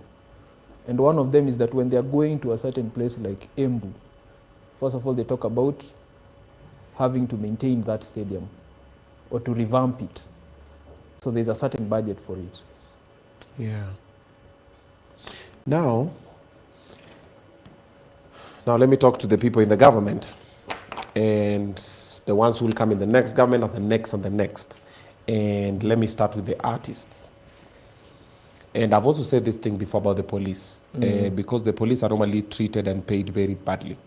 Most of them. There are a few when you're Komafutani, but some of them are not paid very well. And this one has been from time immemorial. Kila mtu akiwacha kazi leo, what happens? So there'll be changes. Yes, they will. In fact, that is why when we say we want change for the country, it has to be collective. Yes. Kila mtu akiwacha tu. If everyone decides today, it has to be that way. Yeah. And you know the problem is, they always rely on your fragmentation. Because if we call you as an artist to perform and you refuse, there's another person who will come. Now that's where I was coming to the So things will artists. just look normal. Yes. Now, I was coming to the artists before I come to the powers that may be. For artists, shida yetu haitaisha leo. Being an artist, I've seen it happen. I've turned down gigs and then I see another person doing it and I'm like, Korir. I'm like, I want to litia 50 G's. Korir ana MC aje event. Unasikia Korir alipewa 30. Na unapata Korir na mimi tuko in the same level. Same level. Mpaka ile nikasema mimi ukinita mimi unipatie so 3. Ama unipatie mita. Then hao walikuwa na budget ya 50. Then ana Korir ako hapo ameruka hapo niko So that one has happened so many times. We shoot ourselves on the foot. Why? Because of levels of nja. And also what we are looking for is different. You see, when you guys go to dance in Jamhuri Day, kama mse ali DM, ye anaangalia walilipo pesa mbaya. Kuna mse alikuwa anataka opportunity. Mimi nataka kudansia president, ama mimi nataka kudansi nitoke kwa TV, ama mimi nataka big platform. So it happens like that. So different stroke for different folk. So that is why we cannot solve it if we don't have unity in the entertainment industry that we don't have. Yes. For example, you see all the dancers, you rehearse, and then the last day of the performance, Jamhuri Day in the morning, you guys just say, we want our money before we go there because we know the way it happens. At you know, we'll cancel. Just say, good. And then you just have one spokesperson that says, no, the dancers have said and the artists have all said they are not going until they have their money. We agreed 35,000. 35,000 has to be sent to the bank account. Ama iletwe cash nini watu wapatiwe pesa yao, waperform na pesa yao kwa mfuko. And you all agree. You all agree. Not because that in the morning you see another I've group. seen government events. I did government events back in the day. Some of them have not been paid until today. When I used to be at Nation back in the day, I was hungry for fame. Umeona sijui nini ifanyika, sijui kuna government sijui na launch, sijui nini imefika huko, whatever, UTMC utafanya nini, you do whatever, then that protocol guy for the government comes and tells you, now I'm going to be the one to introduce the presidents, you do from other previous regimes. Yeah. I've seen it happen. I've been there. And some I was never paid. But that time I was looking for a different thing. So I was also in the same. Na zingine kasirika, munipatie pesa. Na sana LPO za gava zinachukuanga more than 30 days. Zingine zinachukua 90 days. Same as county governments. We sat down here with what's his name? Sami Kioko. So what happened? So it happens on and on and on if we don't have a unified front that we don't have. We don't have a body that is just representing artists and go and say, Niaje, Mr. Adrian, these artists perform in your wedding and you promise to pay them and you've not paid them. So how long do we give you? And if you don't pay them in the next 1 month, we're going to have to take action. We don't have that. Right now, look at how lecturers have done so well with that. with the unity of lecturers. They have. So for artists, we don't have it. And artists, I'm talking about all of us, dancers, acrobats, musicians, comedians, all we don't have. Ni kujipigania, bara mimi unajua nilikuwa nimeongea na huyu MC ameniambia ataniona kama nitulie niache mambo mingi. So that is why people are paid like this. So the solution is not gonna be now. However, now let me go now to the government. Wasanii ni kioo cha jamii. What they are seeing is what now they are putting out there. So if you want good PR, those are the first people you treat well. Then they give you good PR. If you want bad PR, those are the same people you don't treat well and they give you bad PR for free. And trust me, they are listened to. Every single artist, hata kuna 1000 followers tu peke yake. Kuna tu 1000 people wamekaa tu wanasema mimi Obinna akiongea ninamsikianga. So tread carefully. You might think ni msanii moja, ni dancer moja, ni nini. Lakini wanasikizwa. But let's wait and see. The corruption situation that is happening in the country in the next 10 years, do you see it reducing? Have I framed that question correctly? I think that's the only hope, because now you cannot even talk about there not being corruption. That is why sometimes, even in 2027, you just have to choose a lesser devil. That is the only thing that can happen. Because if you say Kalonzo, it does not mean that you'll not see corruption again. Yeah. But what we are saying is that what this regime has done has something that we have not seen before. Okay. So for you to talk about corruption reducing, you must first talk about not re-electing the regime. But I don't see it changing, because that is a systemic problem. Okay, And a systemic problem is not about Ruto. In fact, when I talk about changes in most of my platforms, I never even mention the word Ruto. Yeah. I always talk about the systemic problem that we have had for a long time. Okay. If we are talking about the debt crisis that we are in right now, it was because of Uhuru. It isn't even because of the president. So it is very unfair for you to just speak about just an individual. And for people who are revolutionaries across the world, people like you mentioned Miguna, the talk they always have is just systemic. We have had this problem in our land allocation issue for a long time. You have to trace it down to the history. The issue of our debt, who took this amount of debt and it was never used. So it is not just about that individual called Ruto. It is also about the systemic problem that we have been having as Kenyans. That is why the only way we could solve it was through a revolution and not a ballot. In fact, there is a great quote that says, systemic change is only actualized through a revolution and nothing else. There you have it. That's the only hope we have. A revolution. Yes. Like the one in Cuba. Bro. See, you slow down. Uko na nini sana? Like the one in North Korea. Where? Do you have anything soft? Anything subtle over a period of time? You will understand them. Okay. All right. So when we come back now, I want to talk about whatever has been happening at the moment. Moses Kuria has declared his bid for governor in Nairobi. There are by-elections that happened. They was marred with a lot of chaos, property damage, and of course the election observation group has released a report about it. Let's talk about Rigiji inviting Akina Sifuna and Babu to kusikiza ground.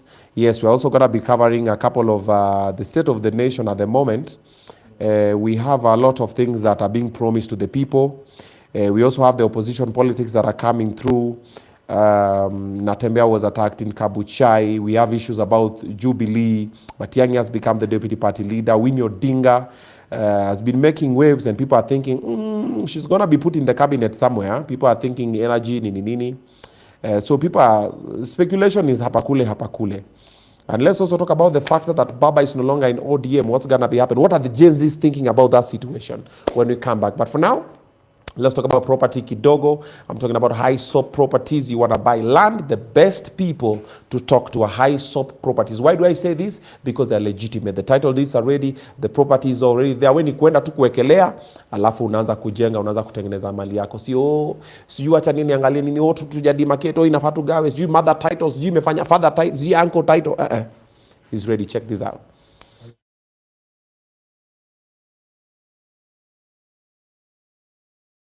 So guys, we are in Kitengela and we are starting something very beautiful, something that we've not done before. Look at it. We are selling a project that has got an Olympic-sized swimming pool, a beautiful school next to us, and just look behind me. We have a beautiful clubhouse. What we've done is we are still on the ground. Look at the kind of houses that our customers have built. Yeah, wonderful houses. This is a new customer building, and about 85% of clients have built. Just imagine that 2.49 can give you a gated community with a clubhouse and a school already operating within the community, and the beacons are clear. Come on a piece of this. What will you be waiting for at only 2.49? And this can only be from Hyssop Properties, Culture of Trust. This is called Palm Ridge by Hyssop Properties, and it's wonderful. God bless you.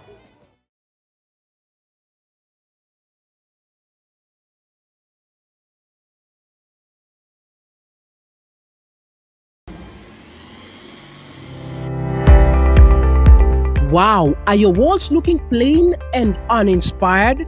Transform your space with premium wall panels, elegant marble PVC with stunning backlighting, and modern floating TV stands. All designed to give your home a luxurious, timeless finish. At Mr. Frames Kenya, we offer top quality designs at unbeatable prices. Whether you're going to a classic or modern look, we've got the perfect solution for your home or office. Call or WhatsApp us today on 0705 759 102 or connect with us on social media. Mr. Frames Kenya. Mr. Frames Kenya, where style meets affordability.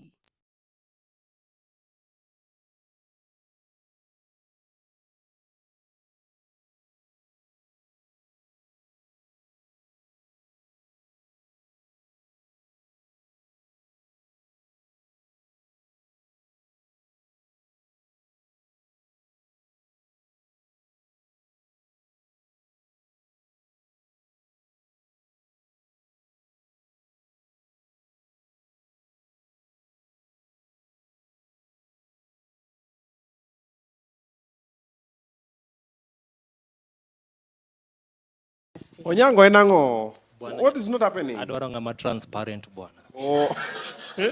Okay. What's the difference between honesty and transparency? Ingoni honesty. Honesty is like telling me, yo, babe, niko Sarova. And you are actually at Sarova. Yes. That's honest. So Transparency is like her telling me, yo, babe, you know, I'm niko Sarova, niko na Obinna, tuko na hivi, but if you can come, kuja. Sasa mbona unauliza mbona table ina turn? Niliuliza table ina turn. Wewe ukifanya nini? Tufanye hivi. Yeah.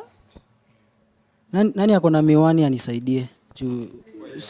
Sioni tukienda mbali.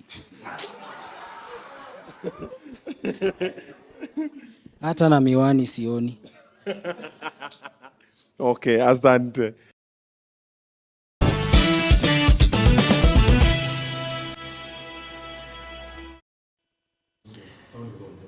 All right, welcome back. Nakwambia mambo inawaka hapa online nakwambia comment section. Comment section is another thing altogether mambo ni live. Welcome back to Obinna Show live. Karibuni sana, tafuta kiti. Keti chini. Chris Odhiambo, karibuni sana maze, karibuni Mushemi, Dani, Emily, Agatha, Happy Clary wako pale, karibuni sana. Welcome. Tafuta kiti ka kwa sababu conversation tuko nayo hapa ni moto. Yeah, so we're having Adrian Oluoch. He's the law student. Yeah, he's just gonna be admitted to the bar in the next 2 years or so. Kwa sababu ameshamaliza sasa yeye ni wakili, yeye ni lawyer, but sasa hajakuwa advocate. So yes. we like to call it advocate trainee. Okay. Advocate in waiting. Sipi iko sawa. You have to tread carefully amongst lawyers. Hao pia ni mawakili. Yes. Advocate trainee, law student, still in 4th year. Mbona huyu anakaa advocate trainee? He's from Luyaland. Ngoja, ule pia ni advocate trainee. Na hizo bling ameweka kwa meno. Kwani akina Katelo wame Maloya wamechange. They did, yeah. I also used to have piercing, but you see, unaona vile imefura hapa. I actually stopped putting them on. Mbona imefura? Because of work. You know, it didn't heal. Ulieka study fake ya nini?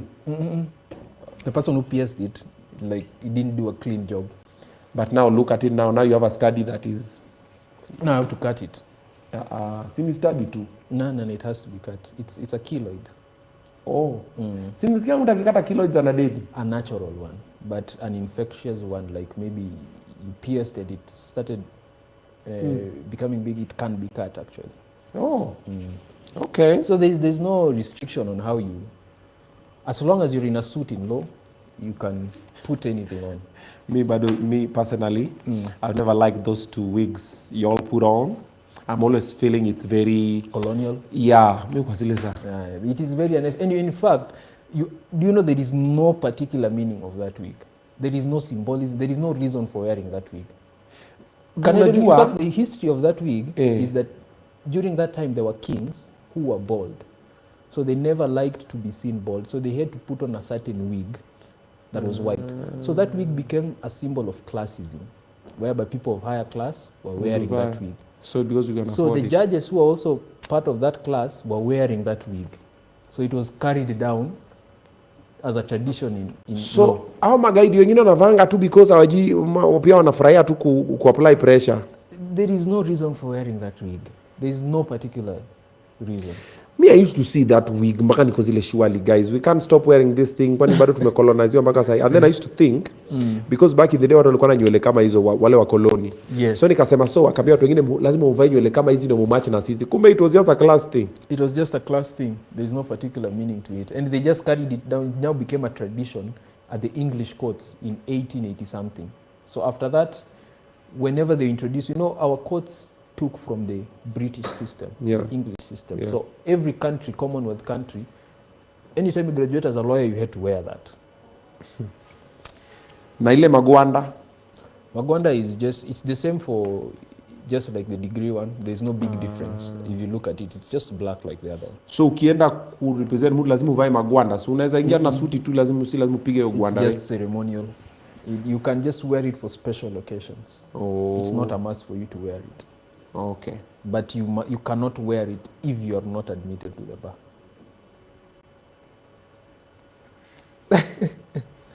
Well, let's see about that. Kwanza naenda kutafuta koka wig. Na kwani kaa chini nikisoma kesi za watoto wangu nimevaa hiyo. Yeye inasema okay, where do you defend yourself? Move, nasema order. Wewe unalala njaa. Now, let's talk by elections. So by elections just happened and it was chaotic. Very chaotic. It was chaotic. It was a lot of violence and there's a report that was done by Election Observation Group. They said that they released yesterday that the by-elections were tainted with open voter bribery. There was violence. There was police bias.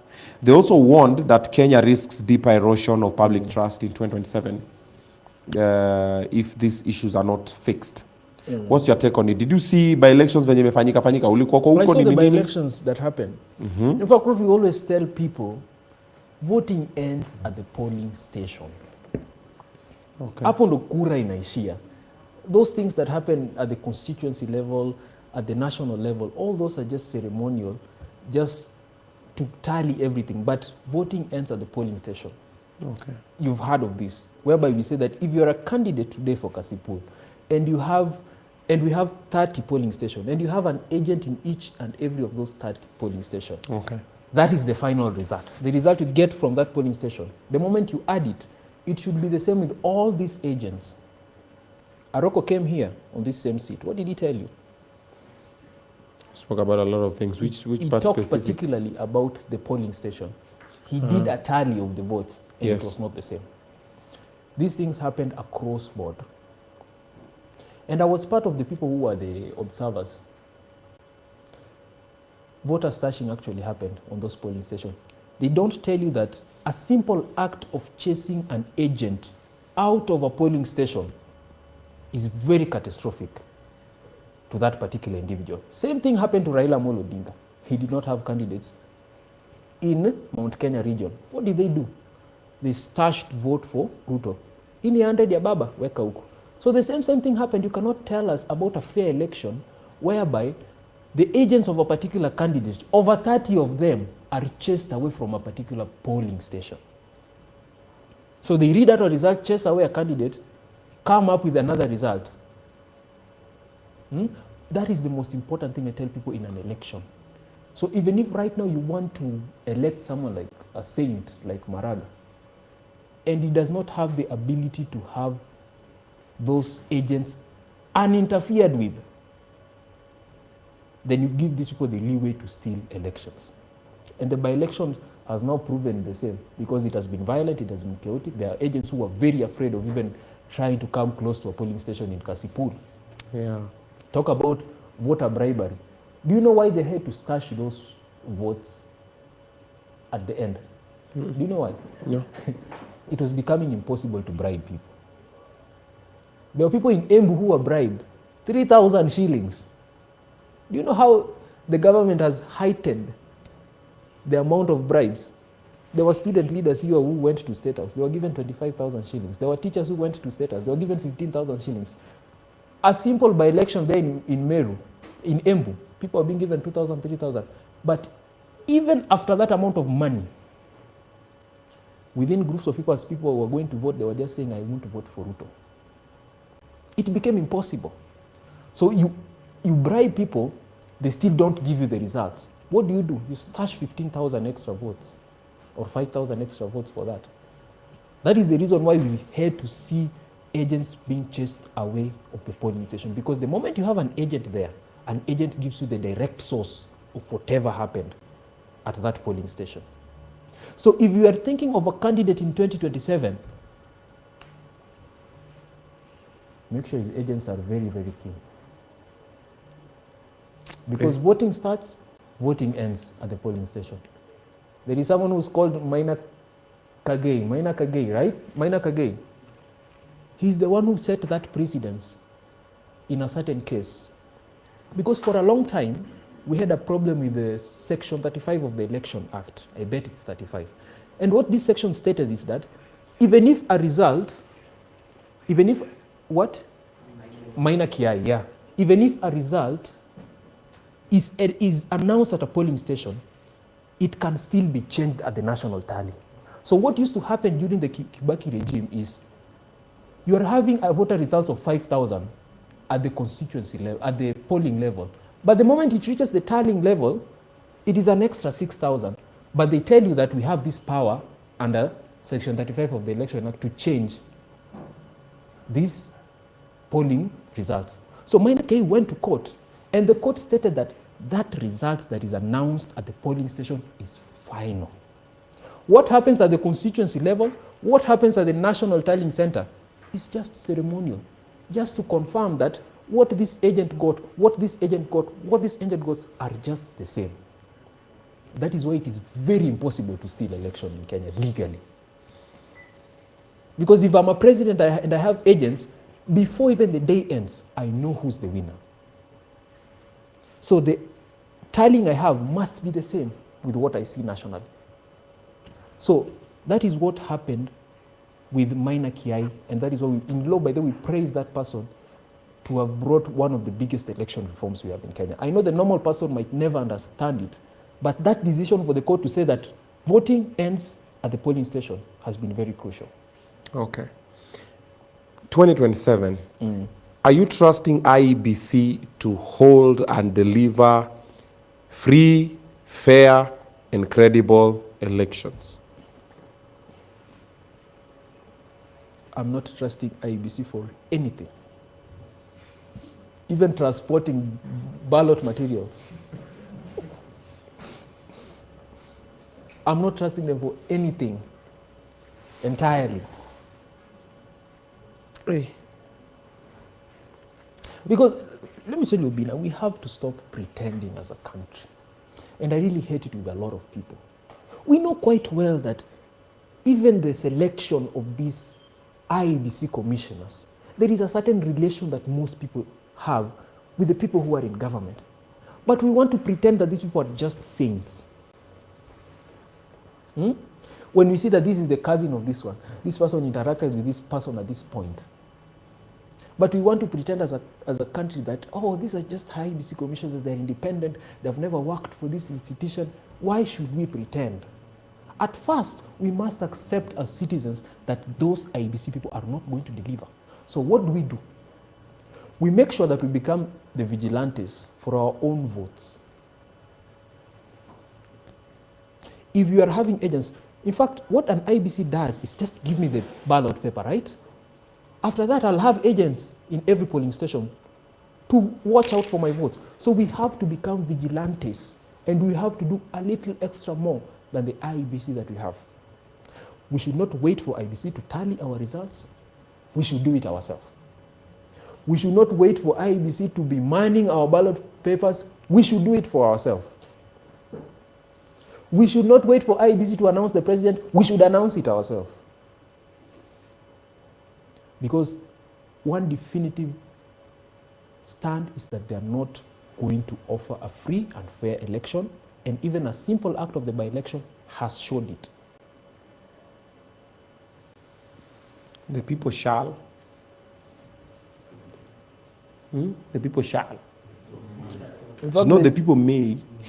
In fact, there's this thing we say, the only way you can prevent someone from rigging an election is to vote highly against him, that it becomes very embarrassing for him to steal elections. What happened in 2007? In 2007, everyone accepts, including Moses Kuria, that ile night tuliiba. Why? Because Kibaki was so unpopular, Raila had so much support from all the 45 remaining tribes that he got so many votes that they had to steal so openly that it became so embarrassing, whereby they had to switch lights, go to State House and announce the president, because it was impossible for them to steal. That is what should happen in 2027.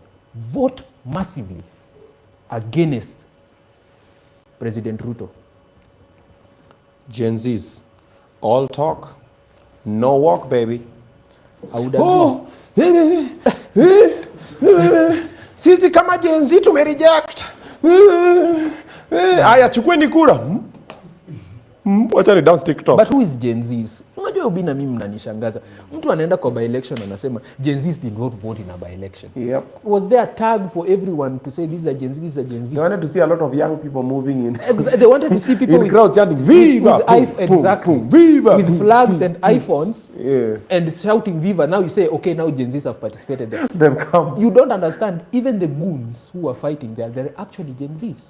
All those people were between the age of 21 to 27. Even if you look at the demographic, the median age of Kenya or even Africa is actually 19. So a majority of the voters, 60%, who are voting in every constituency, it is just Gen Zs. So people to rise up and say Gen Zs did not even vote. Who is a Gen Z to you? And I keep asking. Looking at the registration of voters, they're saying that there's no influx of young I would love to blame Gen Zs on that, and I would say that's a failure on our part. Because one thing about Gen Zs are, we are having a group of new people who just turned 18, a group of people who are voting for the first time. You know, the first time I turned 18 was in 2022. That's when I voted for the first time. But there's a very huge number of people who are now turning 18 or having their first election. Yeah. So there's a huge number of that, over 2 to 3 million, but most of them have not registered for voting. Okay. Which I would agree, as a generation, we are failing. We have a problem there. There's a very big problem. Do you think these by-elections mirror 2027? These by-elections? They mirror 2027. No, they don't. In fact, they don't mirror. They prepare you for what's going to happen. In fact, they're telling you this is less. They're telling you we'll brace for impact. Brace for impact. They're telling you we'll use more resources. We'll chase more people. But the money that we'll use more violence in 2027. The money that was used in these by-elections is a lot of money. Very ridiculous. Because, you know, for you to understand how much was used, talk to the people on the ground. In fact, don't even just listen to tweets. Somebody saying, 600 million was spent. No, just go and ask an individual in Embu, how much were you bribed? The moment someone gives you a figure of 3,000, then you ask them, how many times were bribed in a week? They tell you 3. 9,000. Calculate 9,000 times 15,000 people in one constituency. Millions of shillings. There was a mother who was telling me, mimi nimekuwa nikipewa unga hii wiki mzima tu na watu wa UDA. A packet of unga, sugar, and everything. So you see the amount of resources the government is spending even before an election. Where? What happens to an election? Obinna hata wewe watakukujia hapa na 500 million shillings. Yes. Yes. Yes. From your mouth to God's ears. Yes. 500 million. And that is little money for guys, mutakata 500 million. No, wanasema usiai kataa kuitwa, kataa unachoitiwa. Lakini kama ni 500 Oluoch hata we 500 million. We na gunsu wako hao watatu. Kwanza ule za meno za naeka grill zote. Anasema KSL kwenda. Yeah. So, well guys, brace for impact. 500 million is on its way. But nangoja sana kuona italetwa waseme ni ya kufanya nini. Unajua hiyo ndio kitu nangoja. Yeah, that is the problem. You know, also the people in government don't know how to bribe people. You know, the moment they come to your table, they tell you, chukua 10 million, and now I want you to speak about this stadium. So you are waking up, and you have already shifted your conversation entirely. So tomorrow I was talking, yesterday I was talking about a certain thing, but the government is telling me, talk about this. This is what I want you to do. Instead of trying to manipulate the conversation, at least tell the person, we'll be having our guests here who will talk about this. Be accommodative. You know, that is the way you shift a conversation. Anawapea leakage. Waambie, guys, we can be accommodative. But unajua ukikuwa accommodative, kwa accommodative na evidence. Bwana sasa anazungumza. I know. Do you know, I've been saying this thing, by the way. I've said, nowadays I rarely host people from the government because they're afraid to come to the show. I've invited a lot of them. I'm always like, this is a fair ground. Come. But the people who are coming guns blazing are just the people of the opposition. Mpaka mtu anafikiria, kwani issue ya Obinna unapiga? I'm like, no. I've invited all the way from the top 2. A lot of podcasters tell me the same thing. In fact, I told one podcaster, put me up with this person. They call the person. Hawakuji. They don't want Mimi nishawaita wananiambia. But why Obinna? It's because it's my impossible. friends. It's impossible. It's impossible to defend the government. It's impossible. It's become hard. Wewe unaongea kama umetanikwa viboko huko online. Nimesikia kwanza kuna event mulifanya na mkulipwa. Hii ni event gani? That's a long one. That's a long one. That one was with Eugene Wamalwa. We did a very good event last year. Then Eugene Wamalwa had promised a certain amount for certain comrades. Then we call him, he's not picking up. Hakuwa na namba yenyu. I was with Ruth and we had the number. I even had the number for Eugene Wamalwa. We were calling him and we were telling him, but you promised you wanted to do certain things, certain arrangements. You have arranged this event for certain comrades. What's up? Pesa ngapi? We don't get feedback. We will not talk on the figures. We don't get feedback. So at that time, the so people who were 50,000 ni pesa muna stress nayo mwisho. Way more than that. Akinyi comrades. Unaona venye na apply sasa 50,000 ni pesa correct. 50,000 ni pesa mnapigia whole mheshimiwa. Ati you promised 50. Nah.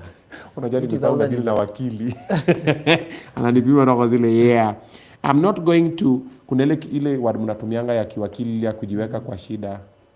What, I'm not going to incriminate myself? Yeah, incriminate. That's the word. I'm not going to incriminate. So we don't say myself. just incriminate, we say I plead the fifth. Where? You keep pleading. Hii pleading yako nilifanya pia you got dragged. By the way, there's a story that you were dragged in Nairobi. Yeah, that one. In fact, I tell my friends, the reason why I talked about it is because I felt like I was outsmarted. You felt ama you were? I was. Have you ever hold this notion, Obinna, that certain things cannot happen to you?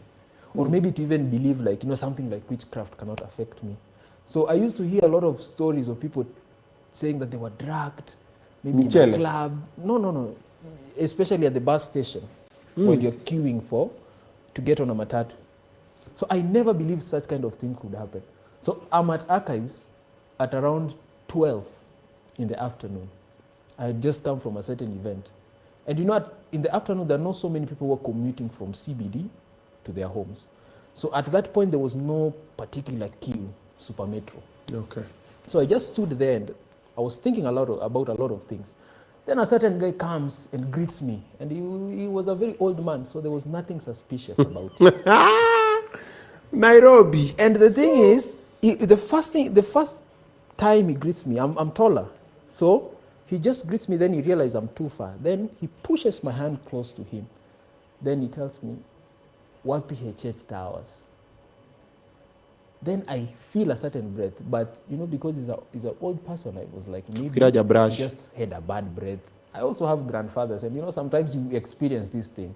So I brushed it off, but Clearly, you brushed it off. But it did not take long, Obinna, until I could feel that drug kicking in. Very quick. In fact, it was just about 10 seconds. I now started reminiscing about another thing. Then I started feeling like I'm not okay. In fact, I felt like the strength that I had at that particular point was almost gone. Then I felt wobbly, in fact. I felt like I was feeling like I wanted to pass away or faint or something that has never even happened in my life. So then I remember this person has actually dragged me. I told myself, this is very abnormal. And what do I do next? I was holding my phone. When you're a comrade and you buy an iPhone, this is the first thing you think about.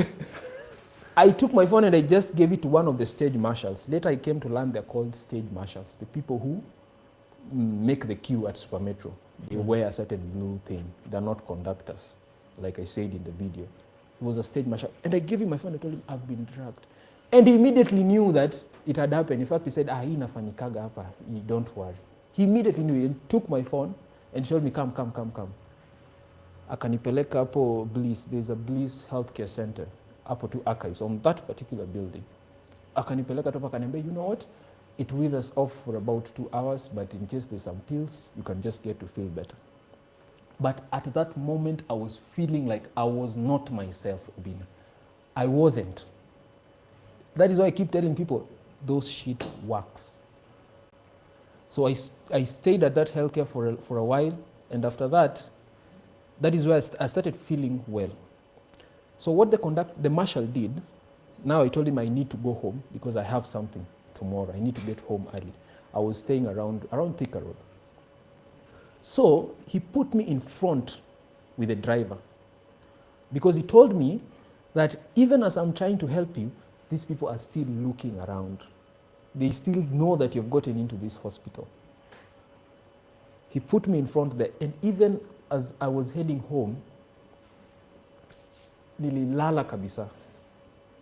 Mpaka time yenye nimefika around Jomoko there, ndo sasa ninaamshwa na driver, naambia, hey, can you go home? The entire night, I was so tired, very, very abnormally.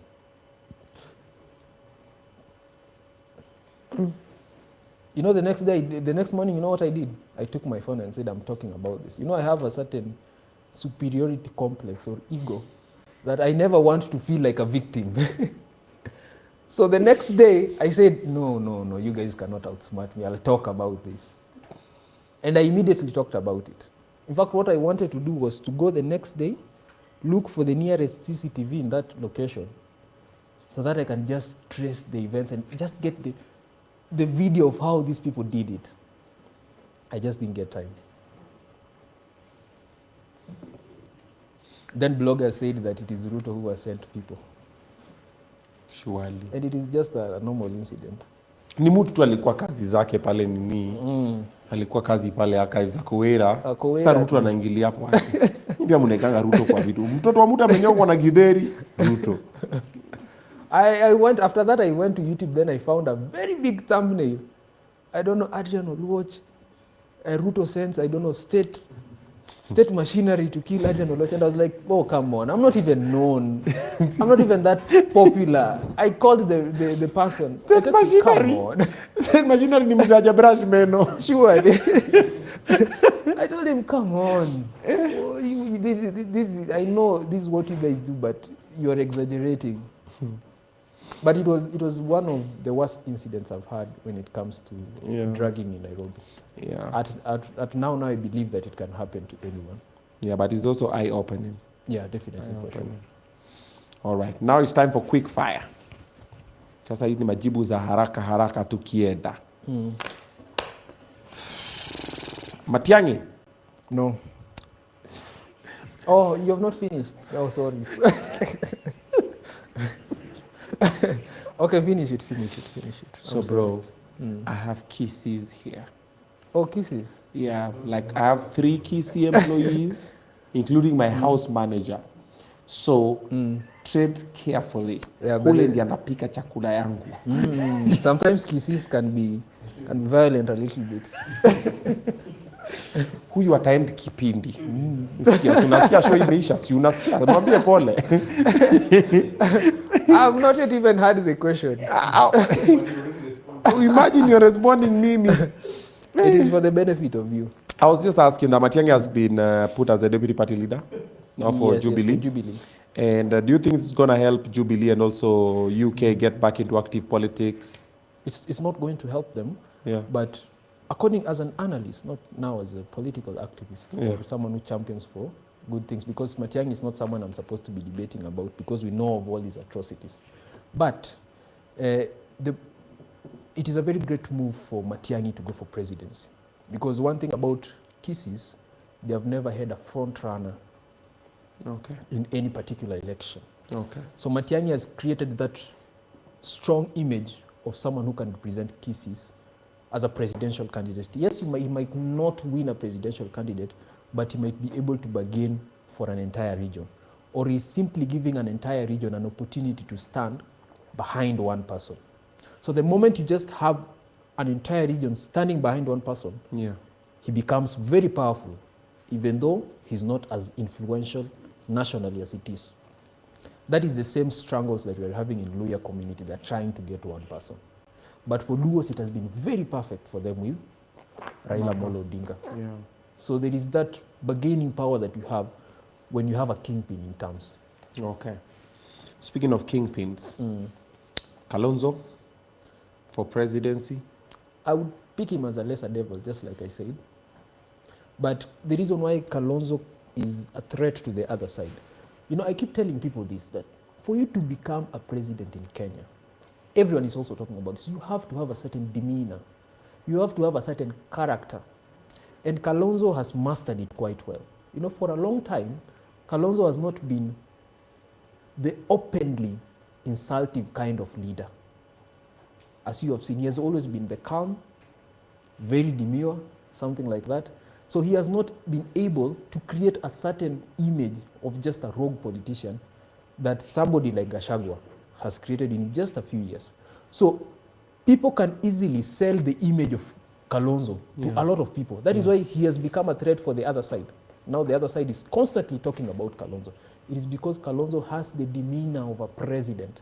That is why even if you were to think of it, even you would just say, I would vote for Kalonzo because he's a very humble person. Ana zile makosa wanasema, but unajua Kalonzo amefanya. Exactly. Like Kalonzo was tribalistic at this point. No. Why is it that we cannot have the same feeling for Gachagua? Because he has said very unorthodox things that a person who has a presidential image should not be saying. The reason why this demeanor is always good is because at the end of the day, humans will always question your character. Hata upige vipindi nini, uongee nini, utakaa tu chini ujiulize, how do you want to become the president of Kenya while you speak about certain things in a certain way? That is why it is becoming very hard for Gachagua to be sold as a national image to be a presidential candidate, because he wakes up one day, nasema serikali ni ya watu wa Murima. these people do not deserve this. You do not say such kind of sentiments if you want to become a president. Okay. I've even been involved with the team of Babu, and we told them the same thing. I advised them, and I told them, if Babu wants to become a president in the near future, you have to craft a certain character and image. That is why these days you don't see Babu insulting people so much. If you go to his social media, you see him talking very selectively, very diplomatically. Why? Because that is the image you require as a president. So Kalonzo is a good option as a lesser level, but it does not solve our systemic problem in Kenya. Okay. Yes. But also Rigiji is also going for it, or maybe not. Okay. As a president. Rigiji is also playing a very good card politically. Rigiji understands that it might be very hard to sell him nationally. So what does he have to do? He has to just do with the normal political tribal indoctrination of trying to bring a whole entire region behind him. Okay. Because he understands that politics is about bargaining at tables. True. So the moment he's able to get even 2 governors and 10 MPs from that particular region, he can solicit for any tender, he can solicit for any appointment that he needs. True. So he's doing it quite well politically. Okay. He also invited Sifuna and Babu to join DCP or Wiper. Do you think that's a good move for them? It's an absolutely wrong move. Because one thing that Edwin Sifuna and Babu has to realize that there is a shift in the people who will play politics in future. And it is not going to take long. It is just going to take 10 years from right now. And the people who will be playing Kenyan politics is not going to be Gachagua, it's not going to be Ruto, it's not going to be Uhuru, it's not going to be Matiang'i in the next 10 years. So there is these new people who are coming up, and one thing about it, you're also having a new generation of Kenyans, not just Gen Zs. I mean a new generation of Kenyans who are starting to awaken, starting to think differently. So the moment you forge an alliance with people like DCP, Gachagua, you are destroying the investment that you have for the future. So I tell people like Edwin Sifuna Babu, the fruits that you'll enjoy are in future. It's not right now. You don't have to hurry for an appointment right now. Fight for the rights of the people. Even Sifuna, do another extra 5 years as a senator. Keep talking about the problems of the people. People will reward you in front of here, when now we don't have to talk about Matiang'i or all these other leaders. So the alliance between Edwin Sifuna, Babu together with DCP is not needed. Okay. Not necessary. It's not necessary. Okay. Rumors are having it that there's a looming cabinet reshuffle. Yes, I heard about it. You think those rumors may be true? I'm not an insider of government. I'm an insider of the people. So I whenever you hear anything about rumors of reshuffle is not something very descriptive or discreet, I mean. It is something that is quite open. You will just hear about it on the corridor. So if you've heard about it, definitely it will happen. Something is coming.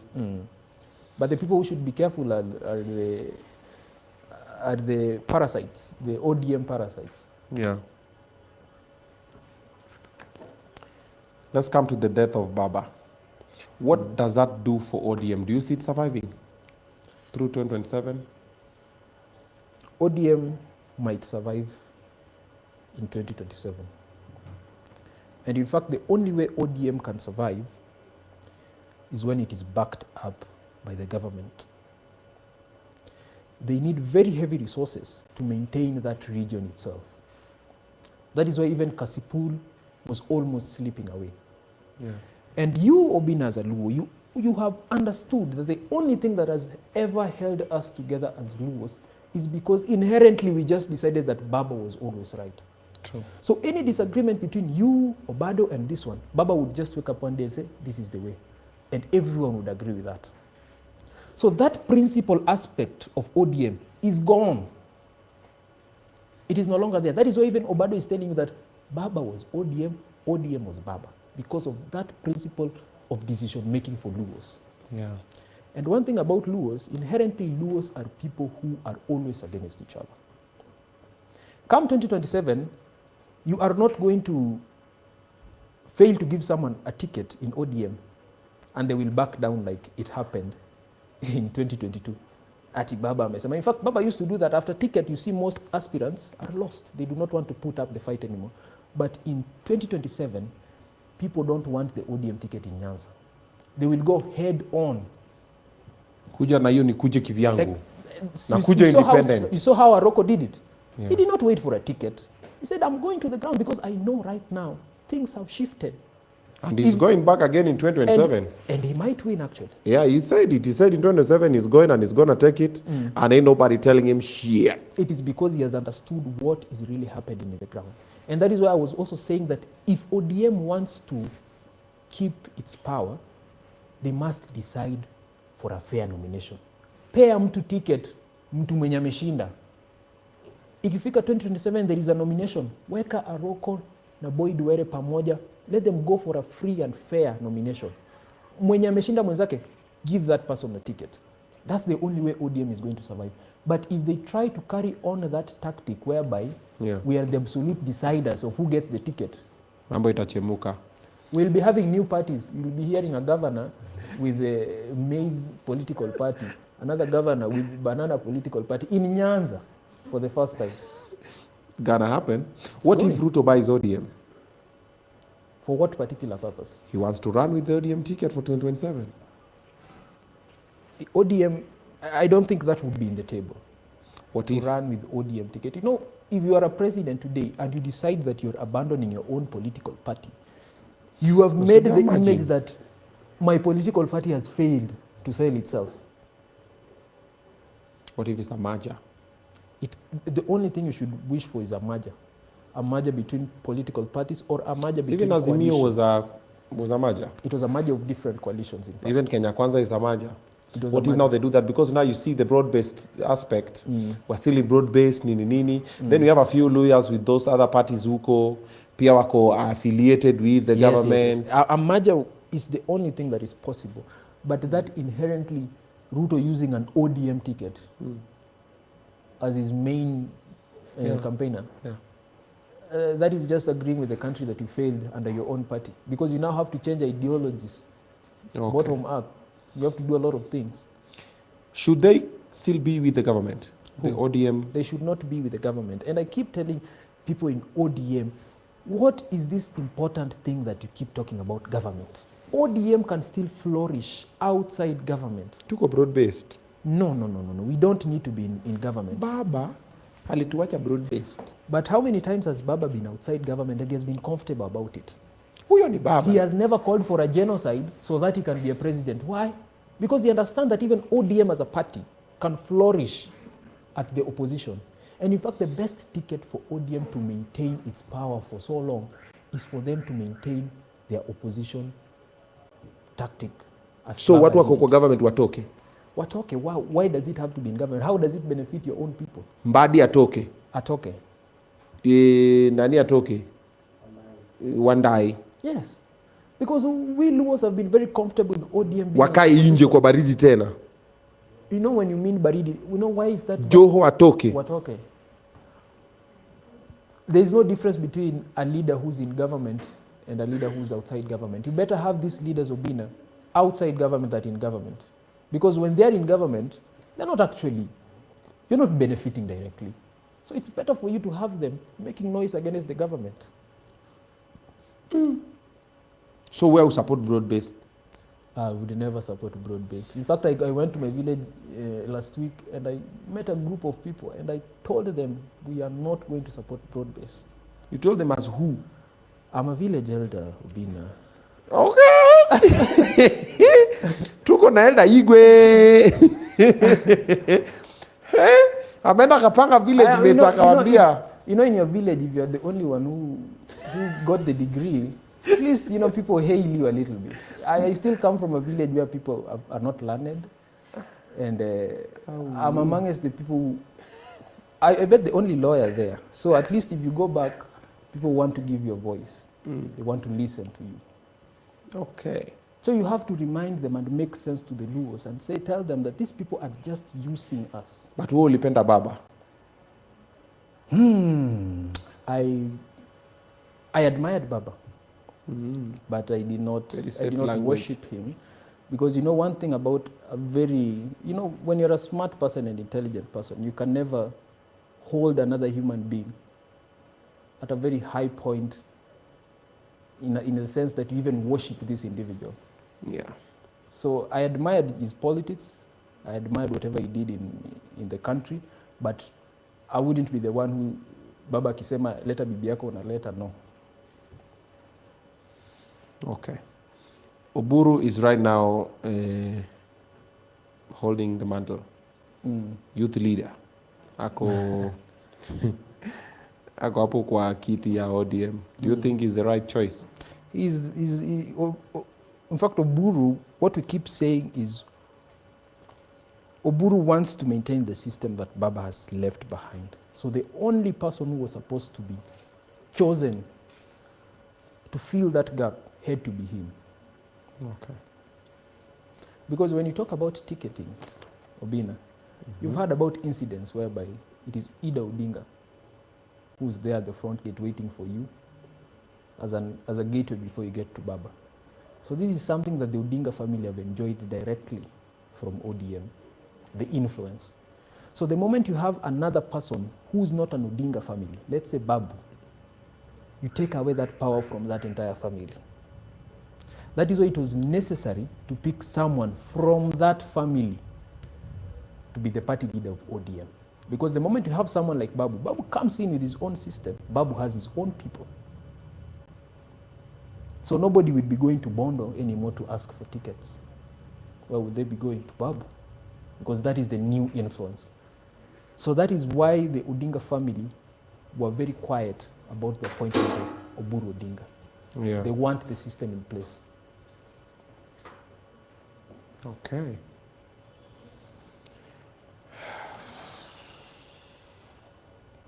Now let's come Nairobi. Moses Kuria.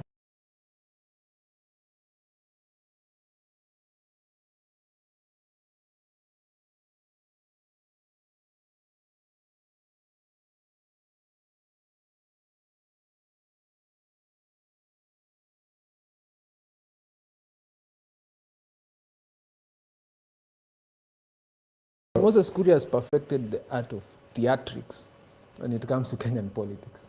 And the reason why he does this is because he's a very powerful influencer when it comes to the oligarchy in Kikuyus. Okay.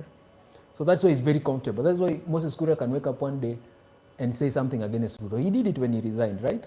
He resigned and said that, you know, there are a lot of things we're doing wrong as a Are we government. having a network problem? Which part did it hang? 5 seconds. Okay. So you are saying Moses So Kuria? Moses Kuria is a powerful person. That is why, unakumbuka, there was a time he said that, he told Uhuru, sisi ndo tulikuweka hapo ndani. Na sisi ndo tunajua tena vile mtu inafaa aweke hapo ndani in 2022. And they did the exact same thing. They made sure that Ruto became the president. So what Moses Kuria is doing is just playing that theatrics Okay.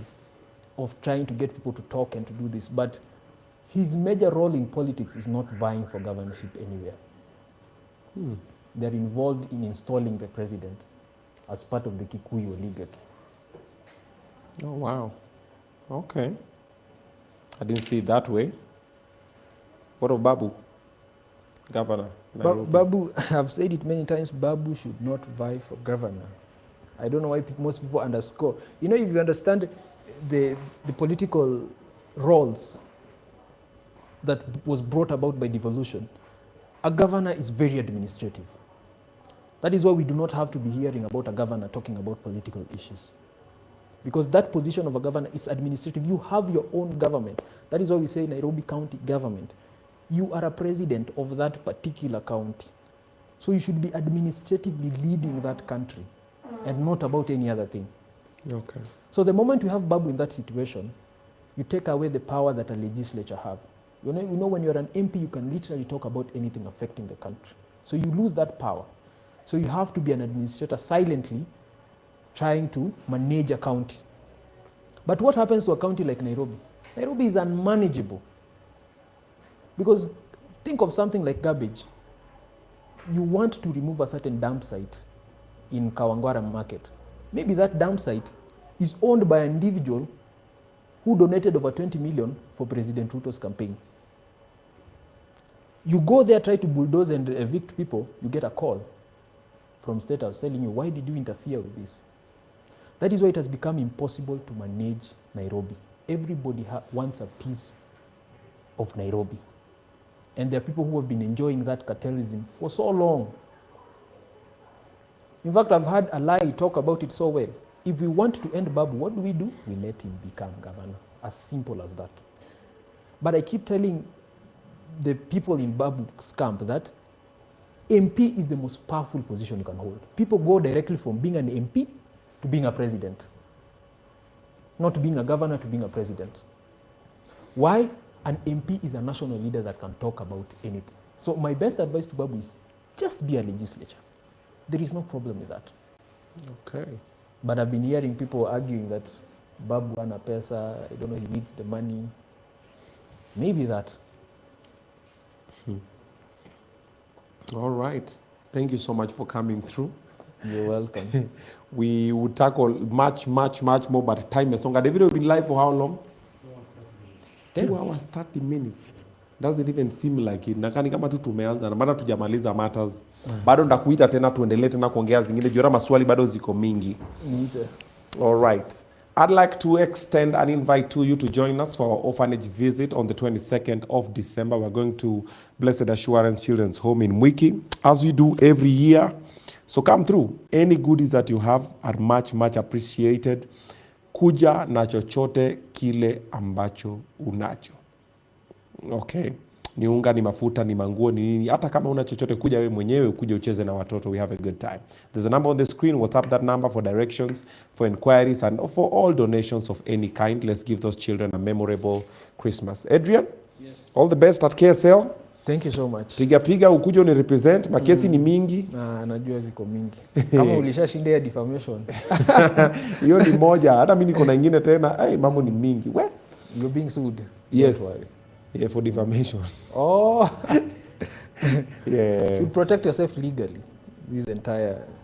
I've not signed any contract. I've not signed any waiver. Sasa si ndio hiyo sasa nini? That's why nakwambia sasa ufanye mambo alafu. Yeah.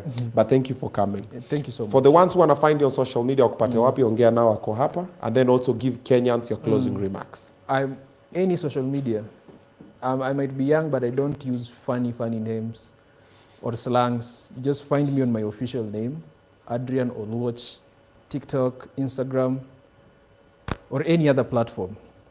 It's been a great show, and I want to thank Obinna, especially for giving young people this opportunity and platform. The first time I met him was at a certain event, and he was very accommodative, in fact, very nice. And I talked to him about what I do, and he immediately hit me up to come here. But one thing I want to talk about to the larger audience of Kenya, I want young people to be the reason for change in this country. Do not give up. Don't give up on what's going on in our country. I know it might seem hopeless, but just keep the fight on. Because at the end of the day, you will need it in future, your children will need it in future. Thank you. All right.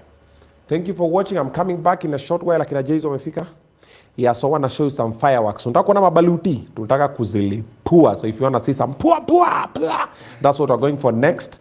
For about 30 minutes or so, and then tunaingia sana yani saa tukikafunga sasa. So stay tuned. I'll let you guys know where you can get baluti from as little as 20 shillings. 10 bob unapata baluti yako ya Christmasi. So you can enjoy. See you in a short while. We appreciate your loyalty and trust. You are not just fans, but you are part of the Obinna TV family. Here is to kindness, authenticity, laughter, and even more great and amazing shows. Thank you for patronizing us and making every moment on screen special. From Obinna TV Studios, we wish you happy holidays.